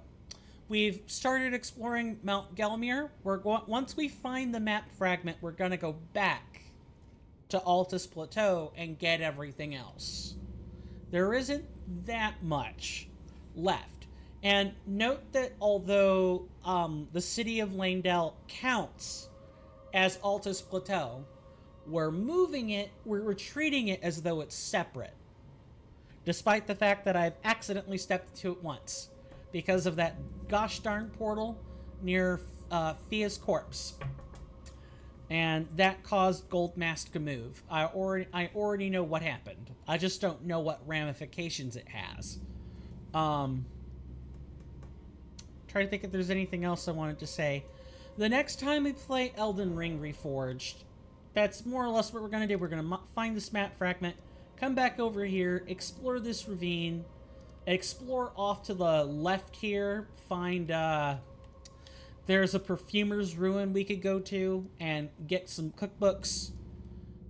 We've got some plans before we hit all the big cheeses in Lanedale. A lot of stuff happens here. Try to think if there's anything else. The next time you guys will see me will be tomorrow with some Mass Effect. We're going to be heading off to the Citadel, I think, to grab quests, more quests, because I'm sure there's more quests. We finished Pharos and Novaria. Those are done. Those are done deals. Yeah, we fought the Thorian. That's how I know we're finished with it. Yeah, but we've got some plans. We're doing well on Twitch with our series. That's what I like. If you guys like this content and you want to see more of it, or you want to see different content on either Sunday or Wednesday, please leave me a follow on Twitch. Lets me know that you either like it or at least you're interested. Make sure your notifications are turned on so that you don't miss any stream. If you guys want to be part of the YouTube scene, we're playing Elix right now. That's Elix 1 to be more specific. But we usually do Grim Dawn, Dawn of Masteries. Go check out the Swirling Vortex 09 channel on YouTube. I have 17 episodes of Grim Dawn. And I'm going to attempt to make more as soon as there's an update for the mod. There's been lots of movement in the Grim Dawn Discord. If you want to be part of the community that I am building, the Twitch Prime subs you get from Amazon for free will get you into the Discord. Any sub on Twitch gets you into the Discord. You don't even need to make recurring payments to stay on the Discord. You only need to make recurring payments for other benefits. Most notably, any collaboration on content or any voting on content. Even a sustained Twitch Prime sub allows you to vote on games when you're if you're consuming content here on Twitch. If you want to be part of the Discord streams on Monday, a single payment is all you need to get in. I'm trying to curate the Discord a little better than I have been in the past. I used to have it open to anybody, and unfortunately we've had some, let's say less than savory folk on the Discord at various points. There's been all kinds of drama, so I've gatekept it a little bit. Sorry. Or $1 on Patreon or Coffee also gets you into the Discord. And again, those do not have to be recurring payments. One time is all it takes, and that's even cheaper as far as I'm concerned. I've shilled at you enough. I've done a little more than I normally do today. Forgive me, please. Trying to keep the lights on. Trying to make sure we've got content to go around, and I can pay the people off I'm supposed to pay. At a bare minimum. Before I go, we have the time. I'm going to shout some people out. The 2 people that happen to be on my list and are currently active. Let's just refresh the pages. So, if you guys want Soulsborne content, I recommend checking out Gino Machino. He's a rather relaxing streamer. He's doing the God Run this week, which includes Demon Souls. I don't know if it's the original or not. That I do not know that.